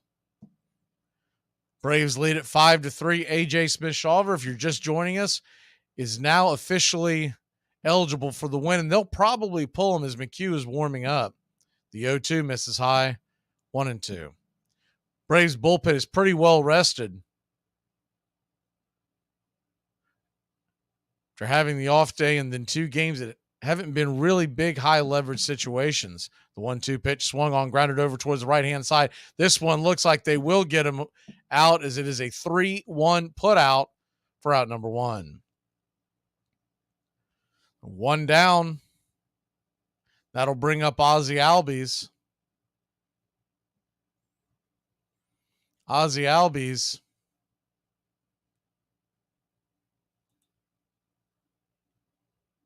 he's 0 for 2 with a strikeout. Ozzie Albies, 26 years old. First pitch on the way to Ozzie is just clips the top shelf outer part of the zone. It's 0-1. Ozzie, 24 home runs, 74 RBI. The 0-1 pitch. High and out of the zone, it's 1-1. Ozzie Albies for his career is right there at the 800 mark for OPS. He's at 795. 122 home runs and 420 RBIs. The 1-1 pitch swung on and grounded hard, but looks like it's going to stay fair. Santana, the first baseman, steps on the bag after scooping it up, and there's 2 away. So 2 quick outs. Ray had only 75 pitches. Milwaukee would love to get him through another inning, send him back out there for the 6th. Austin Riley, who does have a home run already, stands in. Riley walked his last time up, a 2-run shot his first time up. The first pitch on the way is a swing and a miss. Hard stuff at the top of the zone, and it's 0-1. Riley now with 24 home runs and 64 RBI and 838 OPS. The 0-1 pitch. Just hits the top of the zone. Good pitch, sinker up top, and it's 0-2. So Rhea on the verge of a really quick inning. The 0-2 pitch. Rocks and fires. High and inside. Good take by Riley. Just drifted north and in on under the hands of Riley. Rhea back to work from the set position. Lets it go. Down and away. Ball 2, 2-2. So you may not want to lay one in there to Riley, but standing on deck is another man who's hit a home run today in the form of Matt Olson. Braves lead it by 2. You got a 2-2 count. You'd figure Riley's going to get something here. See where they go. The 2-2 pitch. Swing and a miss, strike 3. Chase the sweeper off the edge. One of his better sweepers of the day. So 3 up, 3 down. We'll be back in a flash here on Braves Country. What happened to you? She tried to kill me. What did she do? I don't know, but I woke up in the Hudson River in a sack. Today we are discussing the career of George Brett. He is most known for the Pine Tar game that occurred on July 24th, 1983. He twice collected 4 hits in a postseason game. Even more impressive, he batted .370 in the World Series against the St. Louis Cardinals. This included his Game 7 4-for-5 performance. Overall, in the postseason, he batted .337 with a 1.023 OPS in 43 games. In 1980, he nearly became the first player to hit 400 since Ted Williams in 1941. On September 19th, with 13 games left, he went 2 for 4, raising his average to exactly 400. He won the American League MVP award in 1980. He finished with a 300 or better average in 11 of his 21 seasons. Over his 21-year career, he batted .305 with 317 home runs and 1,596 RBI. He had 3,154 hits and had a career WAR of 88.6. He was a 13-time All-Star, won 1 Gold Glove, and won 6 Silver Sluggers. He was elected to the Baseball Hall of Fame in 1999 with 98.2% of the vote. It certainly was a kind of have and have not thing. The baseball players were very expendable.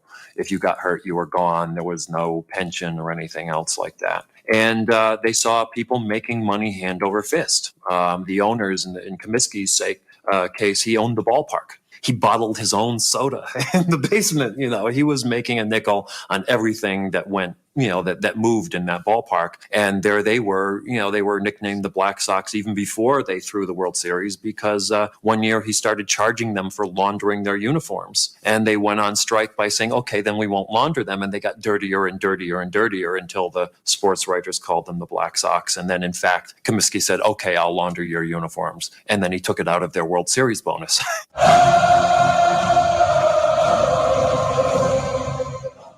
Welcome back to Braves Country Baseball. Colin McHugh comes into the game, 3.43 ERA, 31 strikeouts on 42 innings. Braves lead it by 2. The first pitch on the way from McHugh is swung on and grounded in between second and short and scooped up into center field by Harris to keep Monasterio from advancing. It's a leadoff single for the Milwaukee Brewers here in the top of the 6th inning.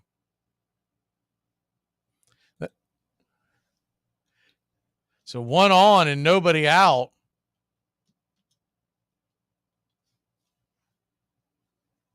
That'll bring the left-handed bat of Toro to the plate. Swung on. That ball is grounded. Hard hit to first. Olson scoops it, fires it to short. Arcia relays it back to first, and the ball is wide of the bag. It's going to slap up against the Braves dugout and thankfully stay in play. So it'll be a force play, a fielder's choice. And Arcia just threw it wide. I don't know if he would have got him anyways, but you can't assume the double play, so no error on the play.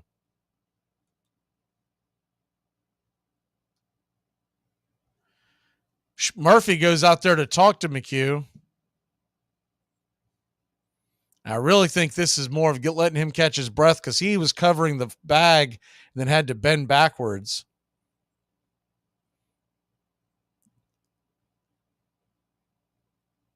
They may very well just be talking about what they're going to have for dinner tonight, but you're going to try to give him a second. So a good use of the mound visit. For folks who aren't familiar with it, you get 6 total mound visits in a Major League Baseball game nowadays. First pitch on the way from Colin to Bryce Terang is right there at the top of the zone for a strike. It's 0-1. Thank you, Fry. The 0-1 pitch. Lets it go. Way outside wide. Sweeper misses. It's 1-1. I was up there in your neck of the woods this past week. Fry up in Massachusetts visiting the Fenway for the first time. The 1-1 pitch. Lets it go. Just misses outside. 2-1. So he went cutter to start him off and then tried to clip the zone on the sweeper. Backdoor sweeper, the last 2 pitches, both of them missing. The 2-1 pitch. Rocks and fires right there at the knees, inner cut, and it's 2-2. He didn't like it, but that was definitely a strike. So you got a 2-2 count, 1 on, 1 out. Terang, righty-lefty matchup against McHugh. Murph sets up inside, swing, and that ball is going to get sawed off his bat and into left field, down for a base hit. You got runners on first and second and 1 down. Not a very hard hit ball, but bit of a Texas blooper into left field, puts runners on first and second and 1 out. And now Blake Perkins, the number 9 hitter, stands at the deck, but you've also got the top of the order looming. Yelich on deck, Perkins at the plate.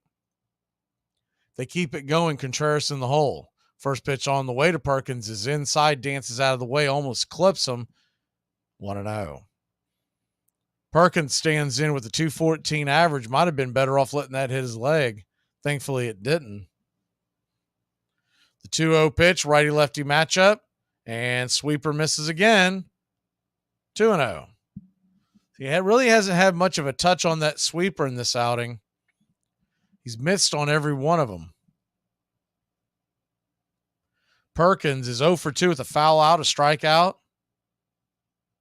The 2-0 pitch, clips it outside, 2-1. Yeah, they changed that rule if you're referring to the mound visits. It was right before 2020, so I want to say 2019, 2018, somewhere in that neighborhood. The 2-1 pitch. Lets it go and misses outside, ball 3-1. So he keeps going to that sweeper, and it's missing every time.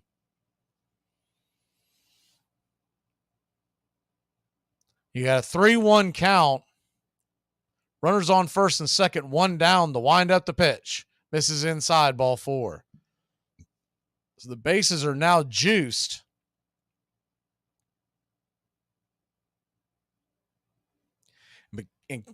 Interesting, Kranitz was at the top of the steps and was about to go out there and talk to him, and McHugh waved him off.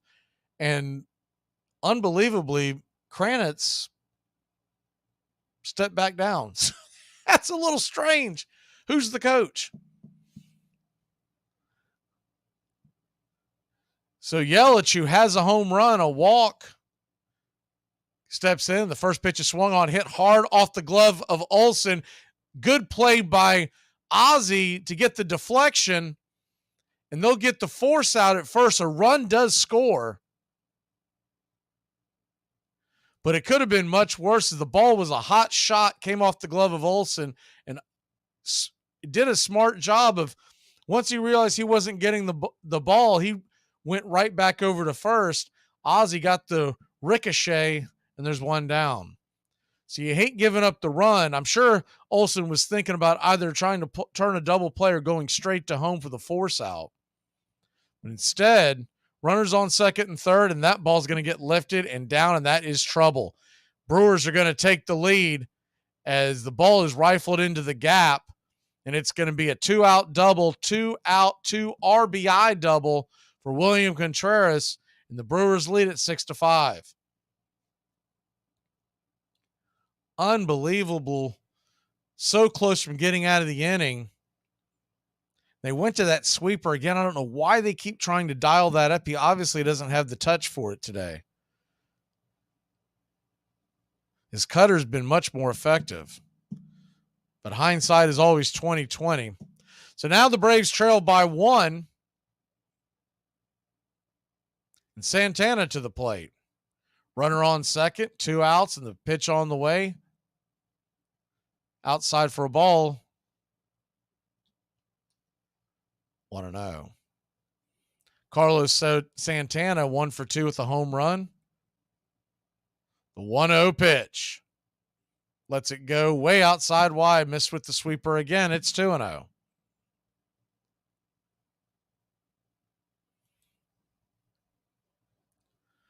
The 2-0.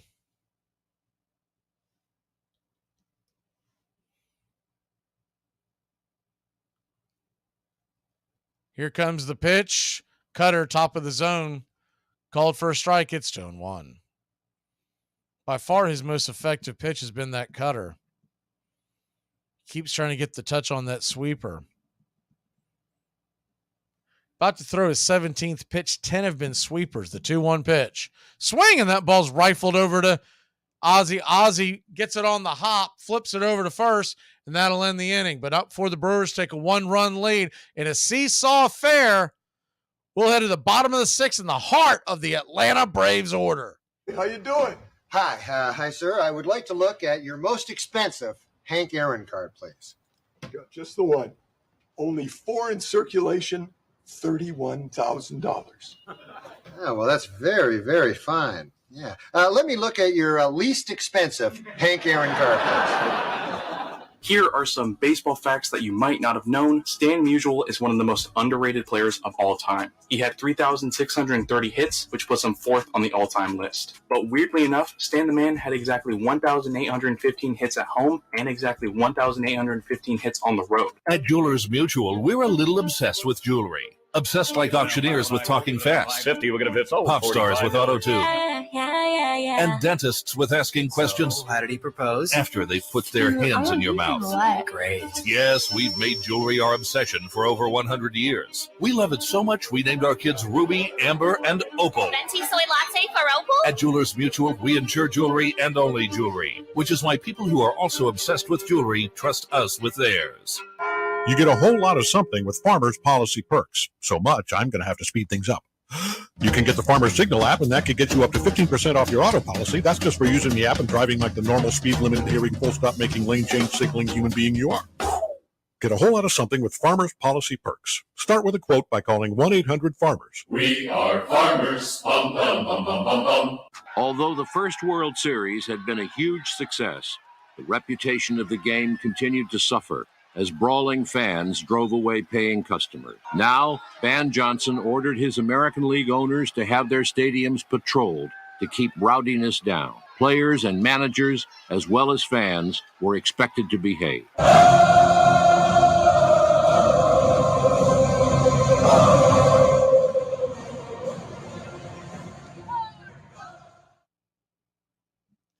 Welcome back to Braves Country Baseball. Heart of the order for your Atlanta Braves. Coming to the plate.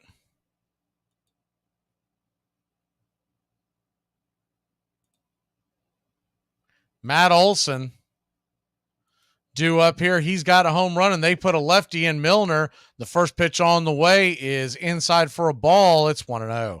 Milwaukee was one of the better bullpens in baseball, so Braves would like to get to Milner. The 1-0 pitch down below the knees. Bad call by Marquez. It's 1-1.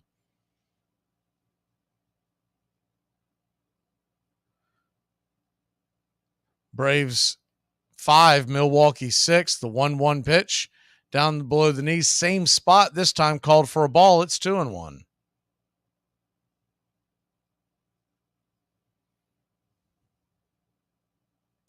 The 2-1 pitch. Swing and fouls it back out of play. 2-2. So he doesn't throw particularly hard. We've seen Milner before. Hobie Milner does not throw particularly hard, usually high 80s, very low 90s. But his release kind of sneaks up on lefties. The 2-2 pitch swung on and hit hard on the ground over to Santana. He'll scoop it, step on first, and there's one away.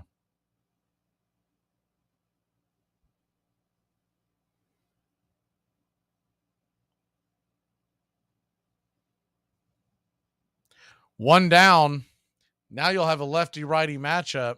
I know they were concerned with facing Olsen, which is why the lefty's in there. But with the rule nowadays, the way it is the first pitch on the way to Murphy is called for a very wide strike. It's 0-1.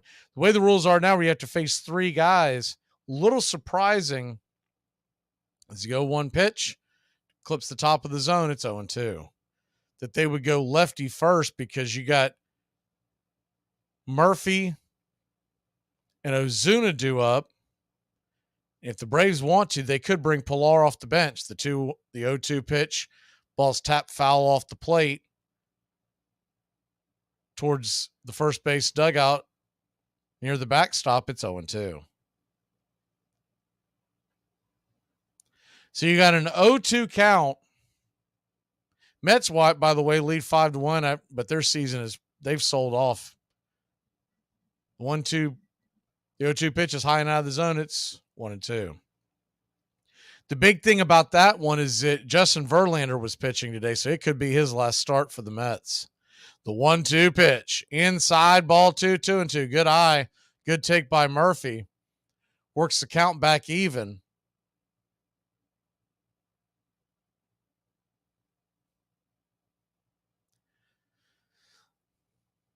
Braves 5, Milwaukee 6. The 2-2 way high out of the zone. Ball 3-2.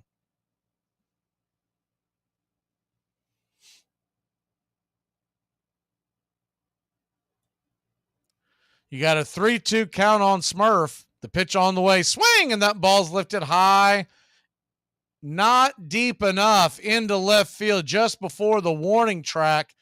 Towering fly ball lands in the glove of Christian Yelich, and there's 2 away.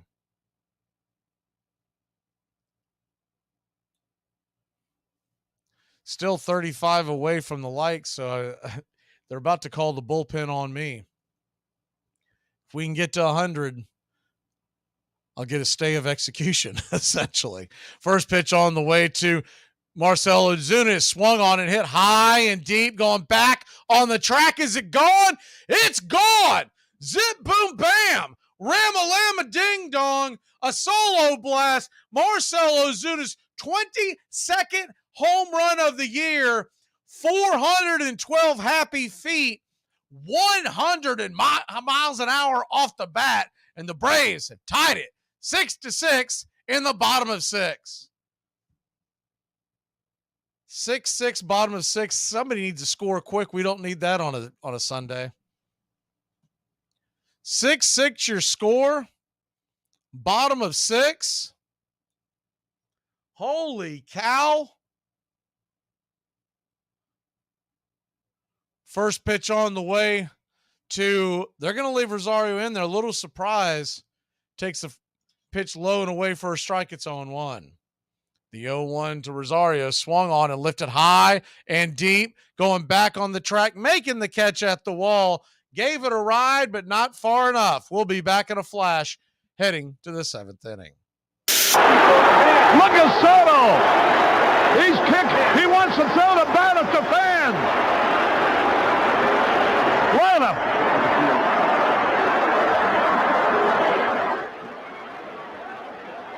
That's his manager pulling him away. Boy, how bad is Jody Davis hurt? A fan threw a beer at Mario Soto, and that incited him. He grabbed a bat and wanted to go after the fan with a bat. I tell you the truth, and my wife and I, we never have sex. Now, we get undressed, we can't stop laughing, you know. But I'll tell you one thing, when my wife does have sex, she screams. Oh, especially when I walk in on her. Ooh. Dread running to the post office? Stamps.com brings post office and UPS services right to your computer. Send letters, ship packages. Nearly 1 million small businesses use Stamps.com to save time and money. It's a no-brainer. So skip the post office and visit Stamps.com. You're great! I can't understand why they hate you so much. Spalding led his White Stockings and a pickup team of all-stars on a round-the-world tour to spread the gospel of the great American game. We are up at breakfast early as we are to start at 10 o'clock for the pyramids. Camels and donkeys have been secured for the party, the ball players in uniform, as for the first time the Sphinx is to witness a game of baseball. After lunch, we have photos taken at the Sphinx and then proceed to play our historical game of ball with about 200 Arabs for an audience. They took more interest in the game than the average Englishman and did not once refer to it as the old game of rounders, you know. You're listening to Braves Country Baseball on Braves Country HD. Please like and subscribe today, youtube.com/@Braves Country. Welcome back to Braves Country Baseball. Joe Jimenez. I know some folks have had bad things to say about him, but I think he's had a heck of a year so far. Remember, when he came off the trade from Detroit, Joe Jimenez was coming off of a back injury, and his velocity wasn't quite there. Since then, Joe Jimenez has pitched lights out. Nobody's perfect, but man, he is really pitched well. And the last 2 months, you can argue that he's been one of our better relievers. His numbers don't quite show it if you look at the overall. But the last couple of months, he's got a sub-2 ERA. He's got a strikeout ratio of almost 11 per 9 innings. First pitch on the way from Jimenez, clips the bottom of the zone. Good pitch, slider, almost curveball-like. It's 0-1. Sal Frelick's 0 for 2. The 0-1 pitch, swing and a miss, 95 up top, blew it right by him, and it's 0-2. Joe Jimenez, ERA, he's got it all the way down to 2.68. If you remember what that was just a few weeks ago, the 0-2 pitch, yak him, set him down, Joe. His fingers is so for out number 1. You can hang a backward K up on the bleachers as he was just froze. And I'll say this, if you're out there freezing Sal Frelick the way he's hit us, you're pitching. First pitch on the way to the number 5 hitter, Willie Adames, who's 0 for 3, is outside for a ball. It's 1-0. To that point, if you look at the game log for Jimenez, as the 1-0 pitch right there just misses, 2-0.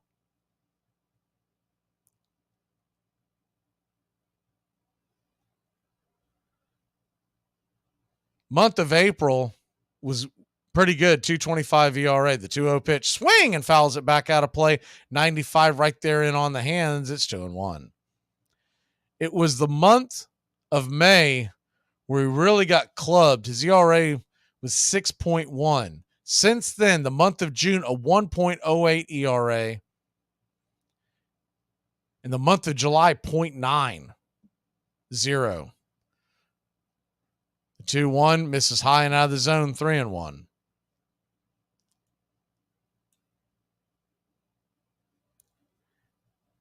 He gave up 1 earned run back on July 15th and 1 earned run back on June 17th. 3-1 pitch, misses high and out of the zone, ball 4.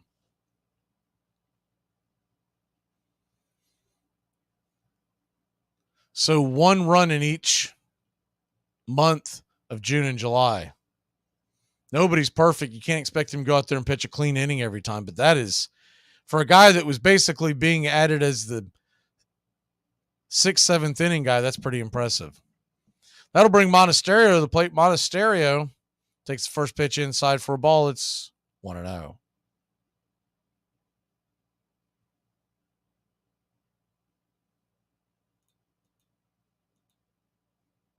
The 1-0 to Monasterio, righty-righty matchup, swung on and taps that foul towards the first base dugout. 1-1. Braves 6, Brewers 6. Top of the 7th inning. The 1-1 pitch. Jimenez lifts the glove, lets it fly. Swing and a miss, strike 2. Pulled the string on that one. That was a nasty. They'll call it a slider, but once again, if you're not watching, if you're listening to radio as you head down the road, we're about to lose you on the radio feed. You can find us on Braves Country HD on YouTube. The 1-2 pitch. Swing and a miss. Strike 3. Went chasing the slider well off the plate, and there's 2 away. That was more of a defensive, keep myself alive in this at-bat swing.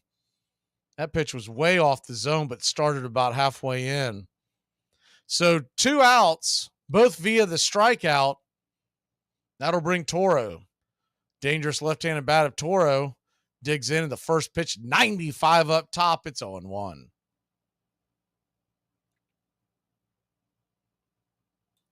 The 0-1 pitch.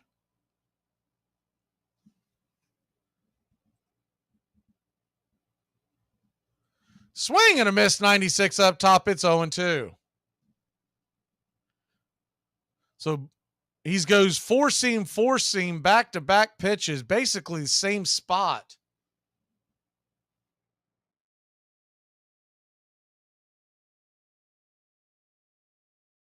Oh, 2 pitch. Outside, wide. It's 1-2. So he went back to the well, went back-to-back-to-back four-seam fastballs, all of them up top on the outer edge. The 1-2 pitch. They set up a little inside swing and fouls it back. Fisted foul back behind him. Do it again at 1-2. Toro asks for time. So to set the scene there, you've got 2 fastballs, actually 3 that were on the outer part of the plate, 2 in the zone, 1 out. And then they went inside. So you've seen 4 fastballs in a row. The 1-2 pitch. Slider swung on, grounded hard, foul, but just foul of the bag. Olsen was on it. Would have been an easy out, but instead we'll do it again at 1-2.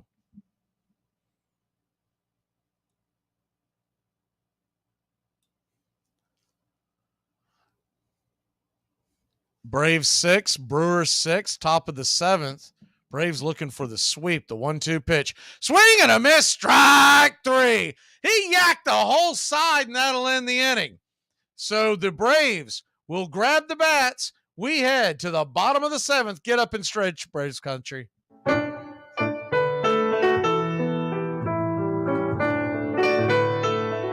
right. I can't see you. Let me hear you. 1, 2, 3. We out to the ball. We out to the find me something up, crack her down. I don't care if I ever get back on it.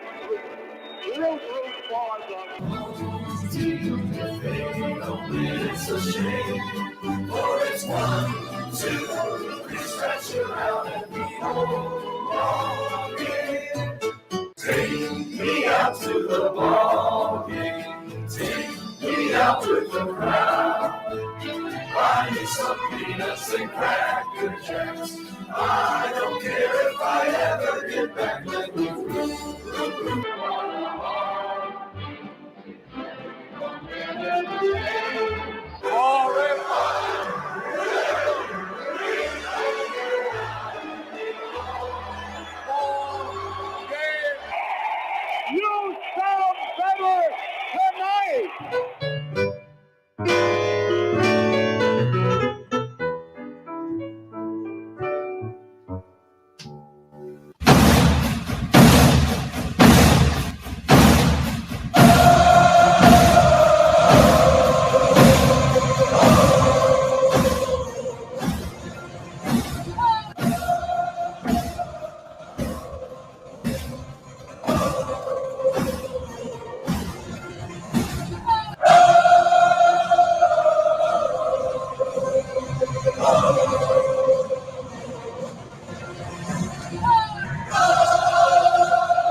back, Braves country.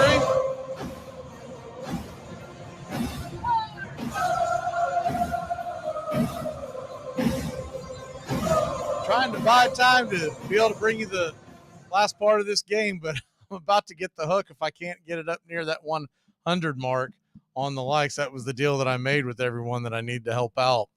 But we will at least bring you this last half inning.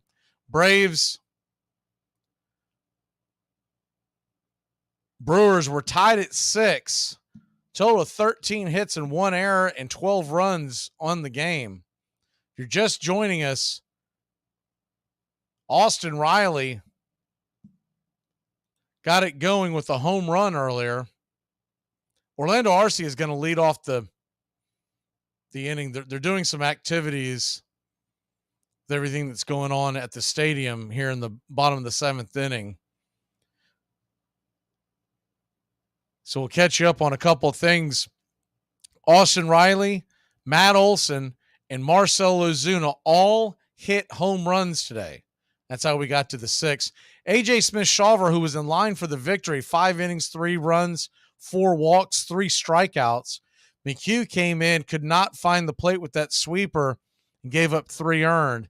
Jimenez came in and fired a perfect inning almost. And that's where we sit. First pitch on the way from Peguero. We haven't seen him in a little bit. First pitch from him, hard-throwing right-handers, a strike at the top of the zone. It is 0-1. The 0-1 pitch. Swing and drags it foul in between home and third. It's 0-2. Braves 6, Brewers 6, bottom of the 7th inning. Goat, I can't remember, and I don't know if you're listening because I saw you said you're starting from the beginning, but can't remember what game you were going to. Now you said you were going to one of these games. The 0-2 pitch, down and away, 1-2. I don't remember if that was the Friday or the Saturday game. We had the conversation last weekend. The 1-2 pitch to Arcia. Lets it fly. Swing and pops it back foul. Fisted it out of play. We'll do it again at 1-2.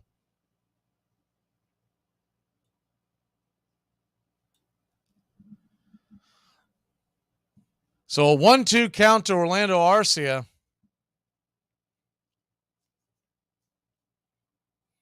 Elvis Peguero, hard-throwing right-hander, lifts his blue glove, comes set, and lets it go. Down and away, ball 2. It's 2-2. Standing on deck, of course, is Michael Harris II, which puts Ronald Acuna Jr. in the hole. If they can keep it going, the heart of the order. The 2-2. Down and away. Good take by Arcia. That slider had to have been tempting. It fell off the edge of the plate to the left batter box side, and it's a full count to Orlando.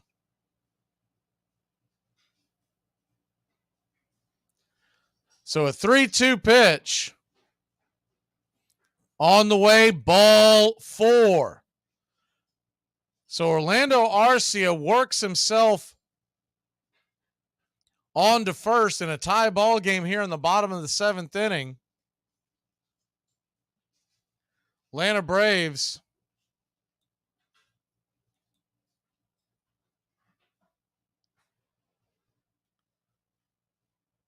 have a runner on first, nobody out. Michael Harris II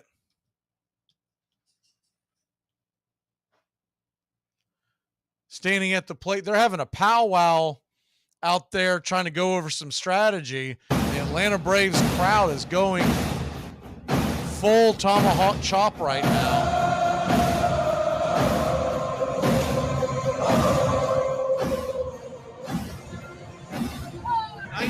Away, hitting that mark to be able to bring the final part of the game to you.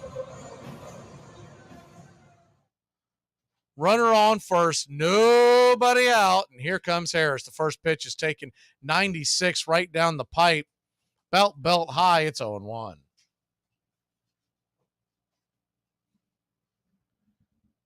Braves 6, Brewers 6. The 0-1 pitch swung on and fouled back up against the screen. 0-2. Yankees and Baltimore, your Sunday night game tonight. Remember, that's the team closest to Atlanta, so we're pulling for the Yankees tonight. I know that feels weird. The 0-2 pitch on the way. Swing, and that ball is going to get dumped into center field, down for a base hit, and here comes Arcia. He is chugging, he is slow, and he is out. Why in the world you would send Arcia on that play is just absolutely dumbfounding.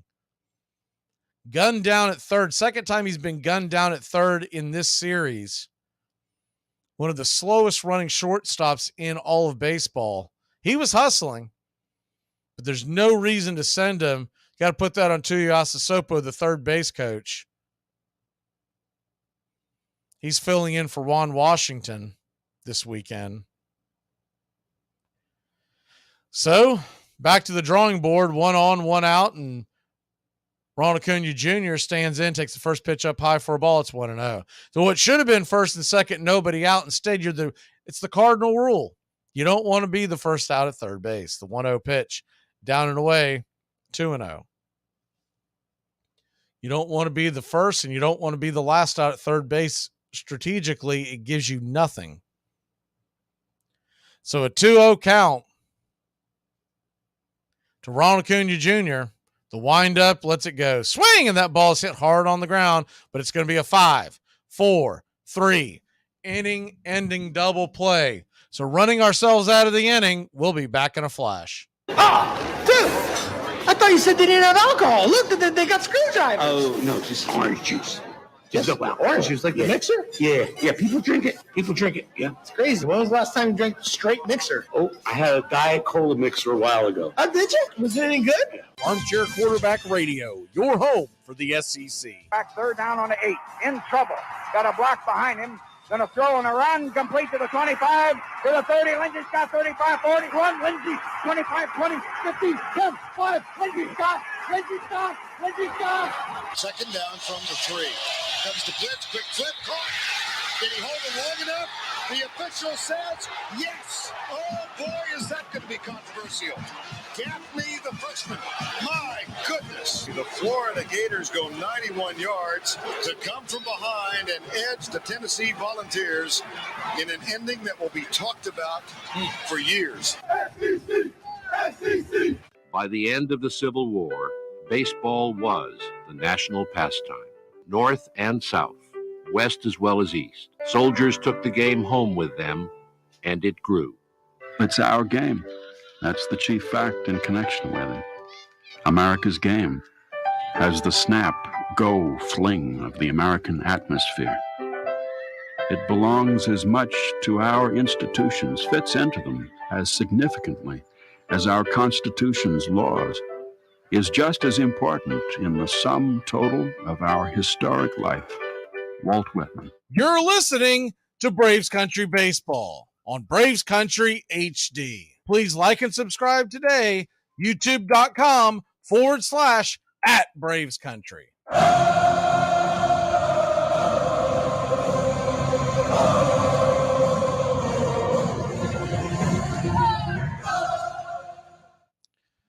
Welcome back to Braves Country Baseball. Atlanta Braves and Milwaukee Brewers are tied at 6 heading to the 8th inning.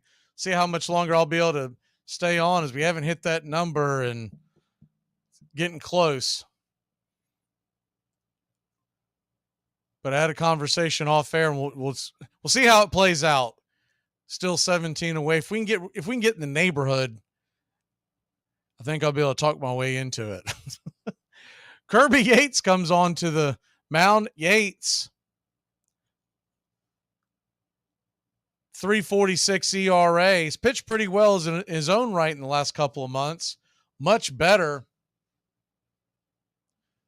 than at the beginning of the year. The first pitch on the way to Terang, the number 8 hitter, 8-9-1 due up. Misses well inside. It's 1-0. Thanks for that. Jordan Hicks heading to the Blue Jays. Okay. The 1-0 pitch right there at the knees for a strike. It's 1-1. No, he's one of the ones that the Braves had been rumored for, but I never saw that happening because their asking price supposedly was pretty high, and he's good, but he's been inconsistent. The 1-1 pitch. Swing, and ball's belted high and deep, but not deep enough. Drifting over, making the catch. No chance of a collision here. Acuna calls off Harris for out number 1.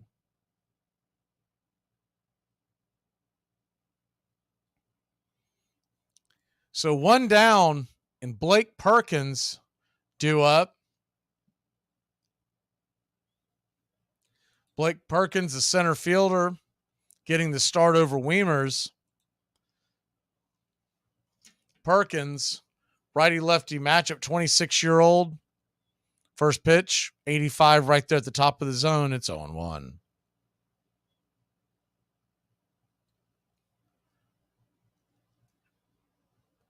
Perkins from Litchfield Park, Arizona. The 0-1 pitch. Swing, and rifled foul out of play. It's 0-2. He was drafted in 2015 by the Nationals out of a place called Buckeye, Arizona. The 0-2 pitch. Swing and a miss. Strike 3. 93 up top. Blew it right by him. And there's 2 away. 2 down.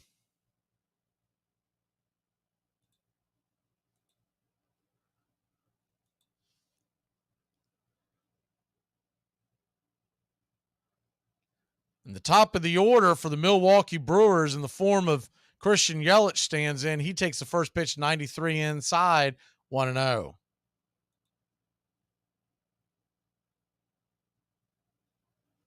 One-0 pitch.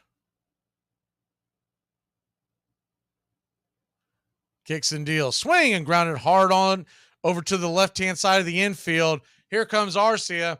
He'll fire it over to first, and it's a 6-3 put up. So 3 up, 3 down. Braves will grab the bats, and the heart of the order coming to the dish. Here are some baseball facts that you might not have known. The San Francisco Giants were very close to becoming the Toronto Giants. In 1976, Giants owner Horace Stoneham sold the team to a group of companies in Toronto. The Toronto Giants were set to debut later that year, but a U.S. court stopped the deal. After hearing the news, a man named Bob Lurie bought the Giants and kept them in San Francisco. Braves Country HD, covering America's pastime from spring training all the way to the Fall Classic. Myers bringing it, and the pitch is hit in the air. Foul, off first. Benzinger backing and calling. And the 1990 World Championship belongs to the Cincinnati Reds. Left field, way back. Blue Jays win it. The Blue Jays are World Series champions. As Joe Carter hits a 3-run home run in the 9th inning, and the Blue Jays have repeated as World Series champions. Touch them all, Joe. You'll never hit a bigger home run in your life. The Giants won the pennant! The Giants won the pennant! The Giants won the Armchair.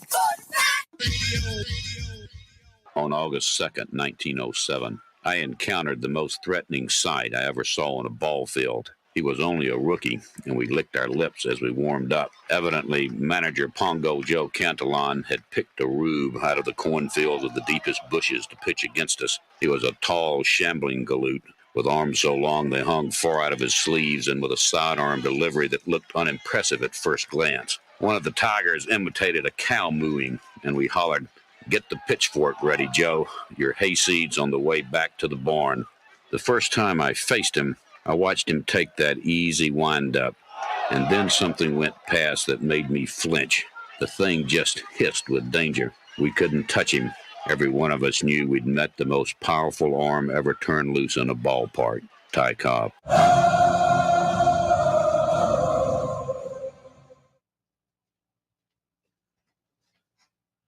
Welcome back to Braves Country Baseball. Your Atlanta Braves are tied up in the bottom of the 8th inning. Got a stay of execution so far, but we're 11 likes away. Elvis Peguero steps aside, and Joel Pyomps comes into the game.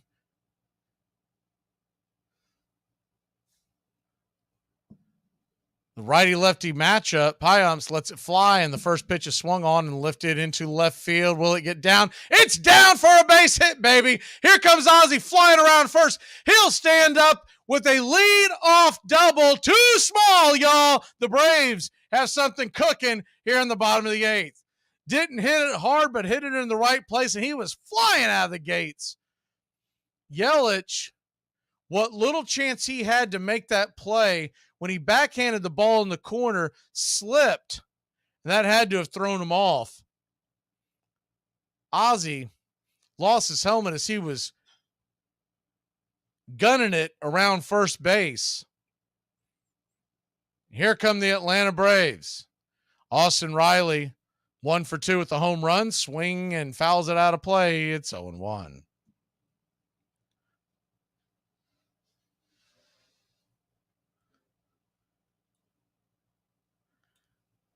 Braves 6, Brewers 6, bottom of the 8th inning. The 0-1 pitch. Swing and rifles it foul towards the dugout. It's 0-2.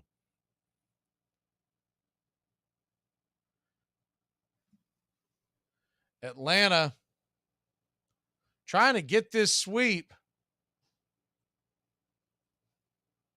Milwaukee came in a half game in front of the Reds for the division lead in the Central. The 0-2 pitch, swing and a miss, 95 up top, strike 3. Good pitch. Pyomps has good stuff. If you're not familiar with the Brewers and their pitching staff, their bullpen is really the strength of their team. They've got Corbin Burns, they've got solid starting pitching, but if you ask, I'm sure any Brewers fan, the strongest unit on that entire team, it has got to be the Milwaukee bullpen. That'll bring Matt Olson plate. Olson takes 96 on the outer edge for a strike. It's 0-1. 1 like away to get the stay of executioner from the governor. The 0-1 pitch lets it fly down and in. 1-1. Good take by Olson. I'd say a lot of left-handers would roll that over to first. Ozzie Albies in scoring position. The 1-1. Pyomps comes set, looks back, and lets it go. Swing, and that ball is belted high and deep. Going back on the track, over the wall. Jackpot, baby. The Atlanta Braves and Matt Olson go yard. And it's 8-6 your Atlanta Braves. How about that? That thing was absolutely clocked over the wall. And Atlanta Braves take a 2-run lead here in the bottom of the 8th. The moment it happened, I don't know if y'all have noticed this, but the moment Olson knows he's got one, he's got this kind of a slump in his shoulder and kind of puts his head down. He says, yep, that'll do. You kind of pick up on that after watching him. And Pyomps was furious. 8-6 your score. Sean Murphy now at the dish.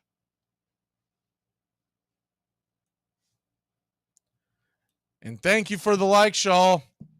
Up over 100, so the governor called and they say that we can finish this one out. And just in the nick of time, as the Braves take a 2-run lead, there's a 2-0 count on Sean Murphy, righty-righty matchup. The wind up the pitch. Swing and a miss. 2-1. Chase that sweeper well off the plate. I'm sure if Murphy had it over, he'd tell you he should not have swung at that one. That was well out of the zone. The 2-1 swung on and banged foul down third base line. It's 2-2.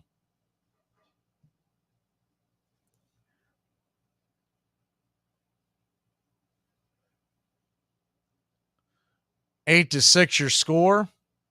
Sean Murphy 0 for 3, 2 strikeouts and a flyout. The wind up the pitch. Swing and a miss, strike 3. And there's 2 away. Give a round of applause to all y'all for hitting that like button today. I knew it could be done. So that'll bring Marcell Ozuna to the plate. Ozuna comes in. Has hit 4 home runs in this series. 6 RBI. First pitch on the way is right there at the knees for a strike. It's 0-1. Marcell Ozuna 1 for 2 with that solo shot. He's also walked. The 0-1 pitch in the dirt, 1-1.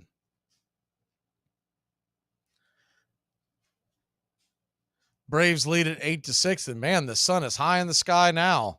There was a little cloud coverage a little while ago, but it is bright. The 1-1 clips the inner part of the zone, 1-2. So he's thrown him 3 consecutive sliders. So you wonder if they might be setting him up for the hard stuff or if he'll get him to try to chase one again out of the zone. Warming up in the bullpen is Raciel Iglesias.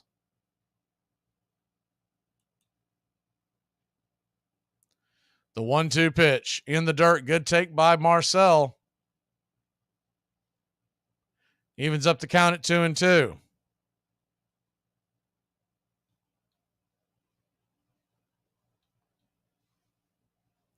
The 2-2 pitch. On the way. Swing! And that ball's lifted up high in the sky, but not very deep. Shallow left field. Adames drifts back and makes the grab. That'll end the inning. But not before your Atlanta Braves take the 2-run lead on the 2-run jack by the Ice House. We'll be back in a flash. You saying you want a piece of me? I can drop you like a bag of dirt. You want a piece of me? You got it! Ryan Sandberg stepping in to lead it off against Danny Cox. Sandberg walked his first time. Last time up, he grounded out third to first. 1 ball and 1 strike. Swung on, fly ball, left center field. That sends Coleman back, and that ball is gone. Home run for Ryan Sandberg. He hit it into the basket, and that gets the Cubs on the scoreboard with their first hit of the afternoon. Ryan Sandberg's first home run of the year. Hey, Braves Country. Braves Country HD is bringing you Braves Country Baseball. Braves Country comes to you every Tuesday night and Friday night and 2 bonus games every week. Hi, I'm Mac McGee, and we'll be bringing you play-by-play, pitch-by-pitch of your Atlanta Braves. It's free to listen. Please like and subscribe. YouTube.com/@Braves Country. Braves Country Baseball for the fans, by the fans. Denton True Young was an ungainly, out-of-place farm boy when he came to the Cleveland Spiders in 1890. Even his teammates took to calling him Cy, short for Cyrus, because he seemed so countrified. But Cy Young held the Chicago White Stockings to just 3 hits to win his first game, and then went on to win 510 more before he was through, a record never even approached by any other pitcher. You're listening to Braves Country Baseball on Braves Country HD.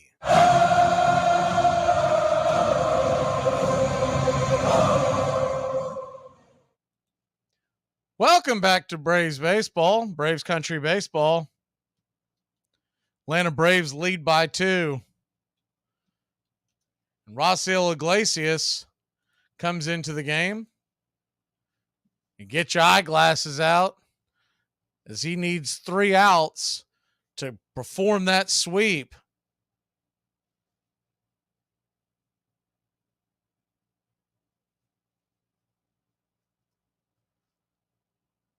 So Raciel Iglesias, 33 appearances, 30 innings. First pitch on the way is swung on and tapped foul off the plate, 95 right there at the knees. It's 0-1.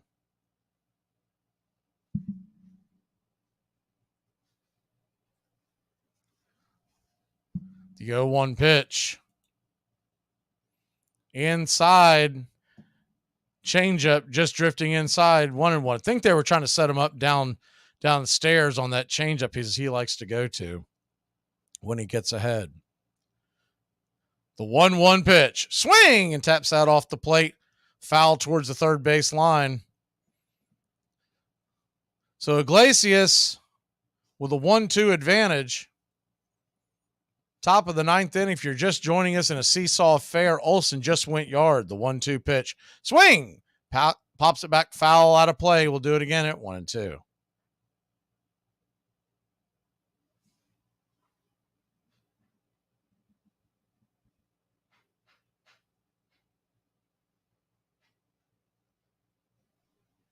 The 1-2 pitch. Righty-righty matchup. Contreras asked for time. Now he's back in. Here's the pitch. Swing. Check swing. Did he go? He got him. Yak him.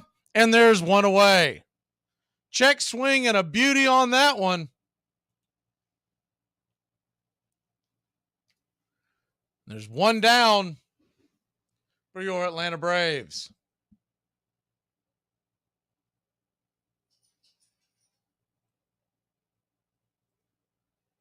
So one down, and now you got the left-hander Santana coming to the plate. Switch hitting first baseman. Takes the first pitch well inside and down. It's 1-0. Tying run stands on deck. The 1-0 pitch. Sinker misses inside, 2-0. So 2 sinkers to start this off. He's 1 for 3 with a home run. The 2-0 pitch. Swing and a miss. Pulled the string on that change. 89 just drops off the table. 2-1.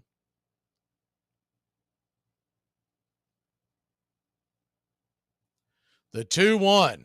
Lets it fly. Swing. Taps that foul. Back behind home plate. Now you got a 2-2 count. Thank you, AY. The 2-2 pitch. Rocks and fires. Lets it fly. Off the plate wide. Ball 3. So to set the scene, he's gone sinker, sinker, then went 3 consecutive changeups. 2 of them low that got the strike. The one that drifted off was high. The 3-2 pitch. Swing and just taps that foul. Just got a piece of it. 3-2. Santana asked for time. Carlos Santana.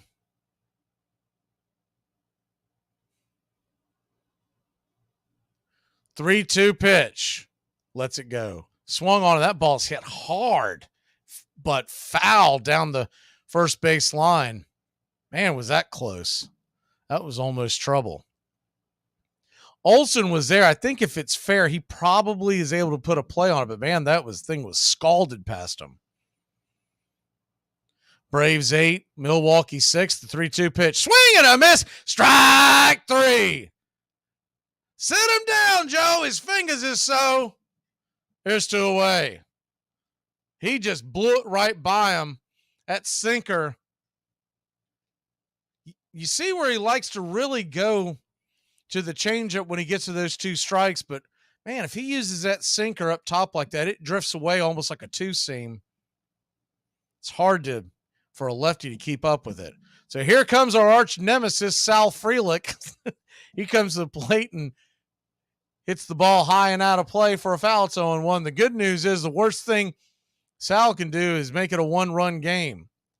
Sal Frelick has had himself left quite an impression on us the first 2 weekends, but relatively quiet the last 2 days. The 0-1 pitch. Down below the knees. Try to go for the change there. It's 1-1. 8 runs, 9 hits, 1 error for your Atlanta Braves.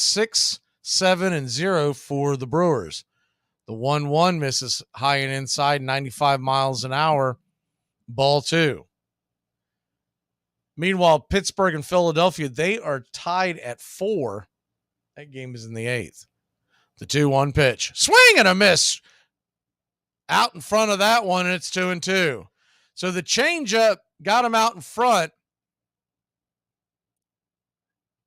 And the Brewers are down to the last strike. Braves Fans are at their feet. The wind up the pitch. Swing and just taps that thing foul off the plate. Do it again at 2-2.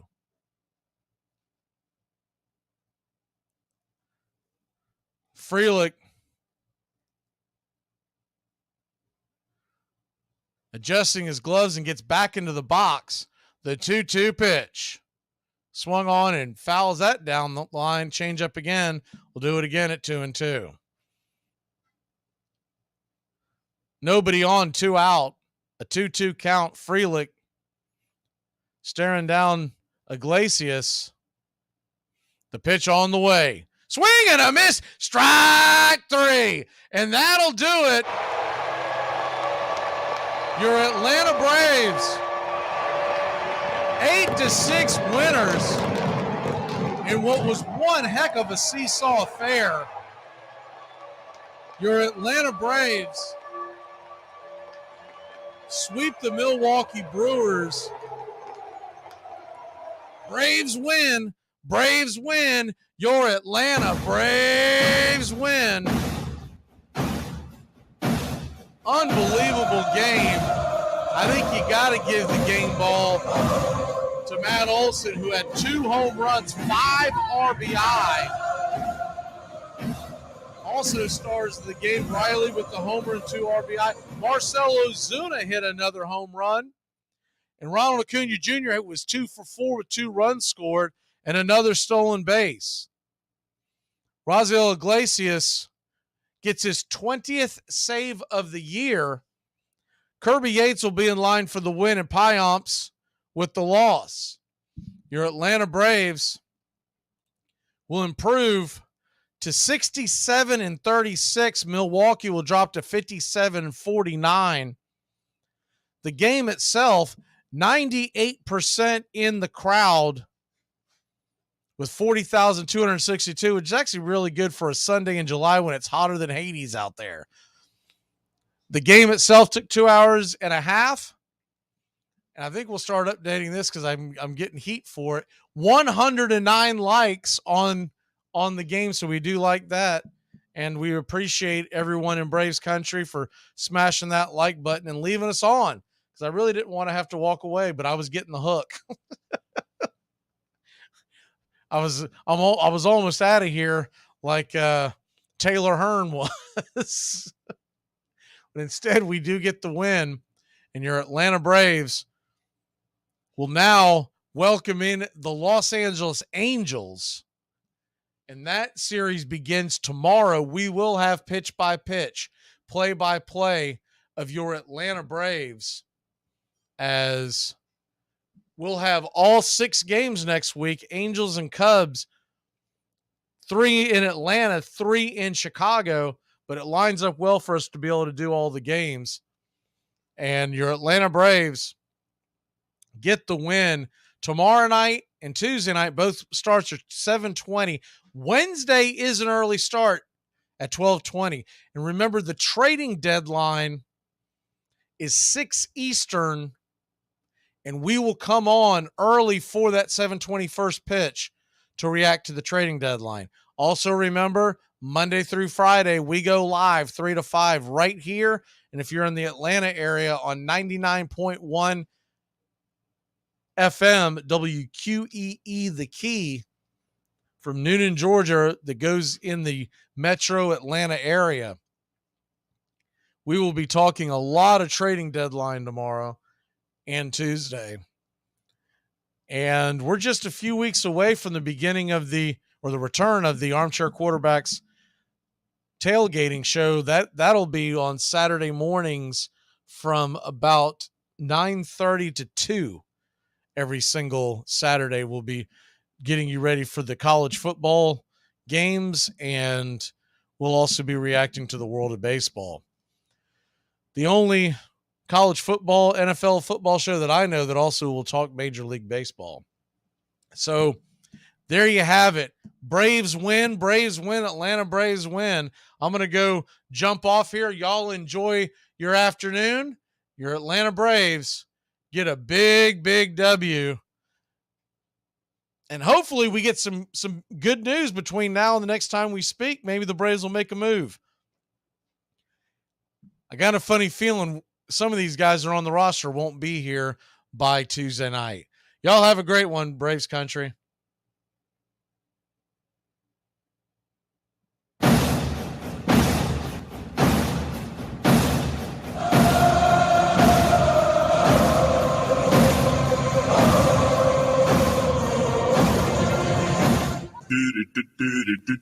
Goodbye, sweetheart. Well, it's time to go. We're back tomorrow with another show. Well, unless we're fired, we'll talk to you then. Goodbye, sweetheart. Goodbye. Goodbye. Guys and gals, it's time to go. We'll see you on the next show. Same back time, same back channel. Thanks for listening to Braves Country Baseball. With Mac McGee, we're proud to bring you year number 3.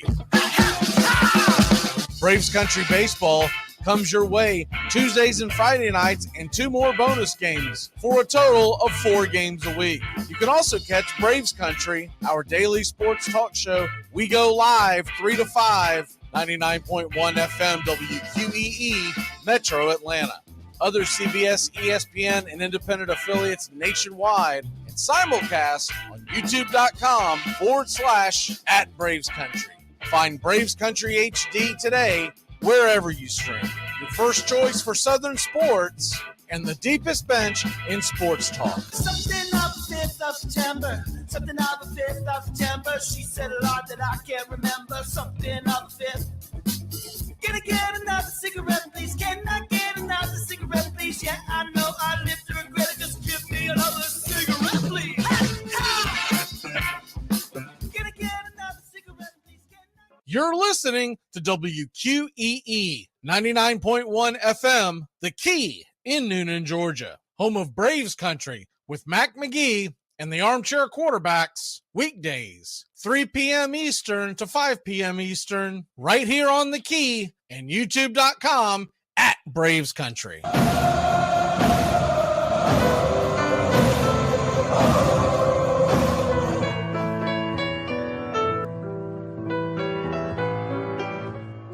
Lineup for yesterday by Ogden Ash. A is for Alex, the great Alexander. More goose eggs he pitched than a popular gander. B is for Bresnahan, back of the plate. The Cubs were his love and McGraw his hate.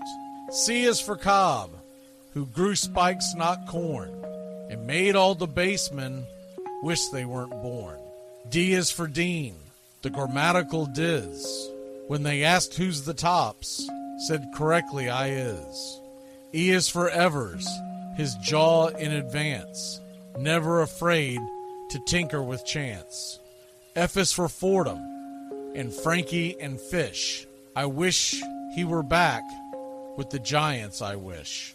G is for Gehrig, the pride of the stadium. His record pure gold, his courage pure radium.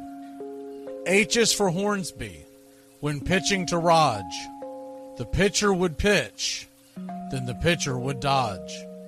I is for me, not a hard-hitting man, but an outstanding all-time, incurable fan. J is for Johnson, the big train in his prime, was so fast he could throw 3 strikes at a time. K is for Keeler, as fresh as green paint, the fastest and mostest to hit where they ain't. L is for LaHoy, whom Clevelanders love, Napoleon himself with glue in his glove. M is for Matty, who carried a charm in the form of an extra brain in his arm. N is for Newsom, Bobo's favorite kin. You ask how he's here, he talked himself in. O is for Ott, of the restless right foot. When he leaned on the pellet stay put. P is for Plank, the arm of the A's. When he tangled with Matty, games lasted for days. Q is for Don Quixote, Cornelius Mack. Neither Yankees nor years can halt his attack. R is for Ruth, to tell you the truth. There's no more to be said, just R is for Ruth. S is for Speaker, swift center field tender. When the ball saw him coming, it yelled, I surrender. T is for Terry, the giant from Memphis, whose 400 average you can't overemphasize. U would be Ubel if Carl wore a cockney, but we say Hubble in baseball like football in Rockney. V is for Vance, the Dodgers' very own Dazzy. None of his rivals could throw as fast as he. W, Wagner, the bow-legged beauty, short, closed to all traffic with Honus on duty. X is the first of two X's in Fox, who was right behind Ruth with his powerful socks. Y is for Young, the magnificent sigh. People battled against him, but I never knew why. Z is for Zenith, the summit of fame. These men are up there. These men are the game. Lineup for yesterday, Ogden Ash, January 1949, Sport Magazine.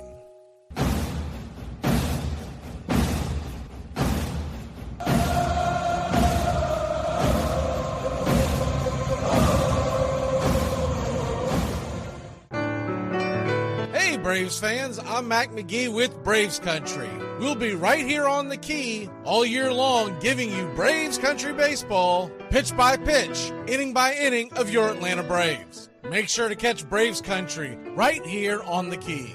We go live 3 to 5, and we'll keep you up to date on the upcoming schedule for Braves Country.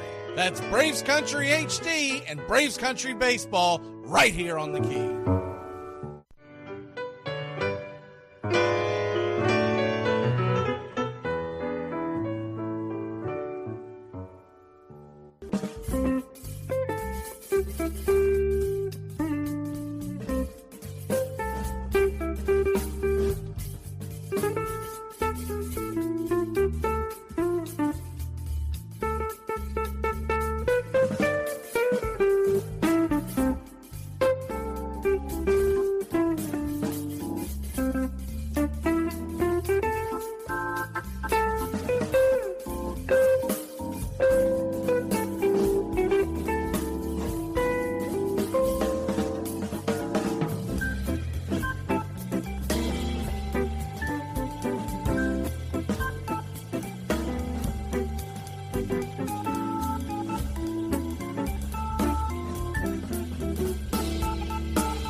Casey at the Bat by Ernest Lawrence Thayer.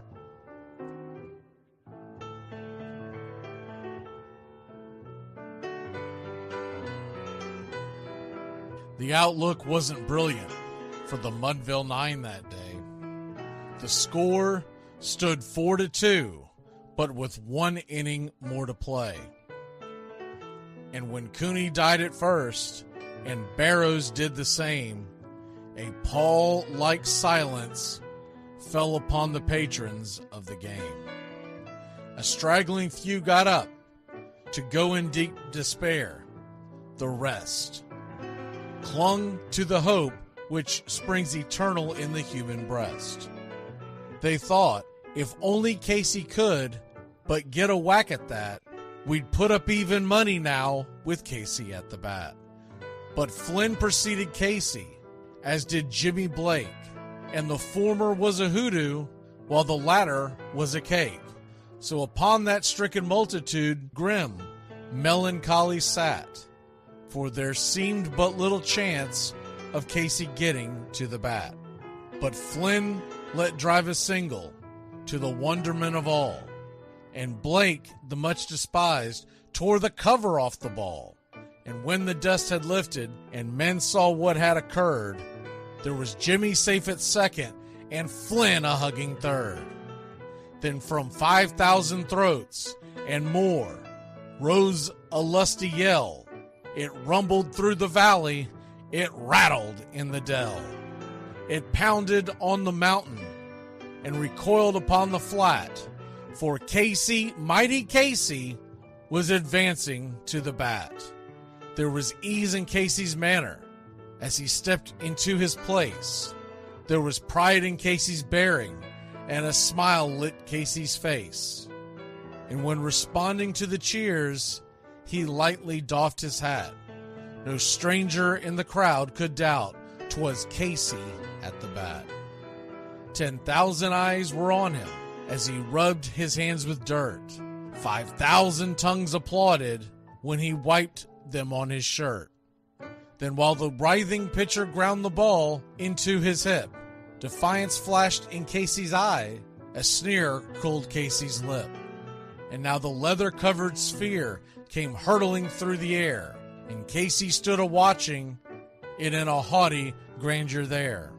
Closed by the sturdy batsman, the ball unheeded sped. "That ain't my style," said Casey. "Strike one," the umpire said. From the benches black with people, there went up a muffled roar, like the beating of a storm waves on a stern and distant shore.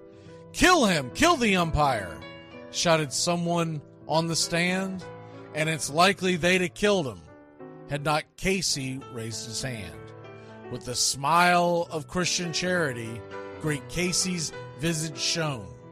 He stilled the rising tumult, he bade the game go on. He signaled to the pitcher, and once more the dun sphere flew. But Casey ignored it, and the umpire said, "Strike two!" "Fraud!" cried the maddened thousands, and echoed answered, "Fraud!" But one scornful look from Casey, and the audience was awed. They saw his face grow stern and cold. They saw his muscles strain. And they knew that Casey wouldn't let that ball go by again. The sneer is from Casey's lip. His teeth are clenched in hate.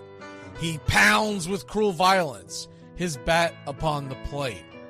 And now the pitcher holds the ball, and now he lets it go. And now the air is shattered by the force of Casey's blow.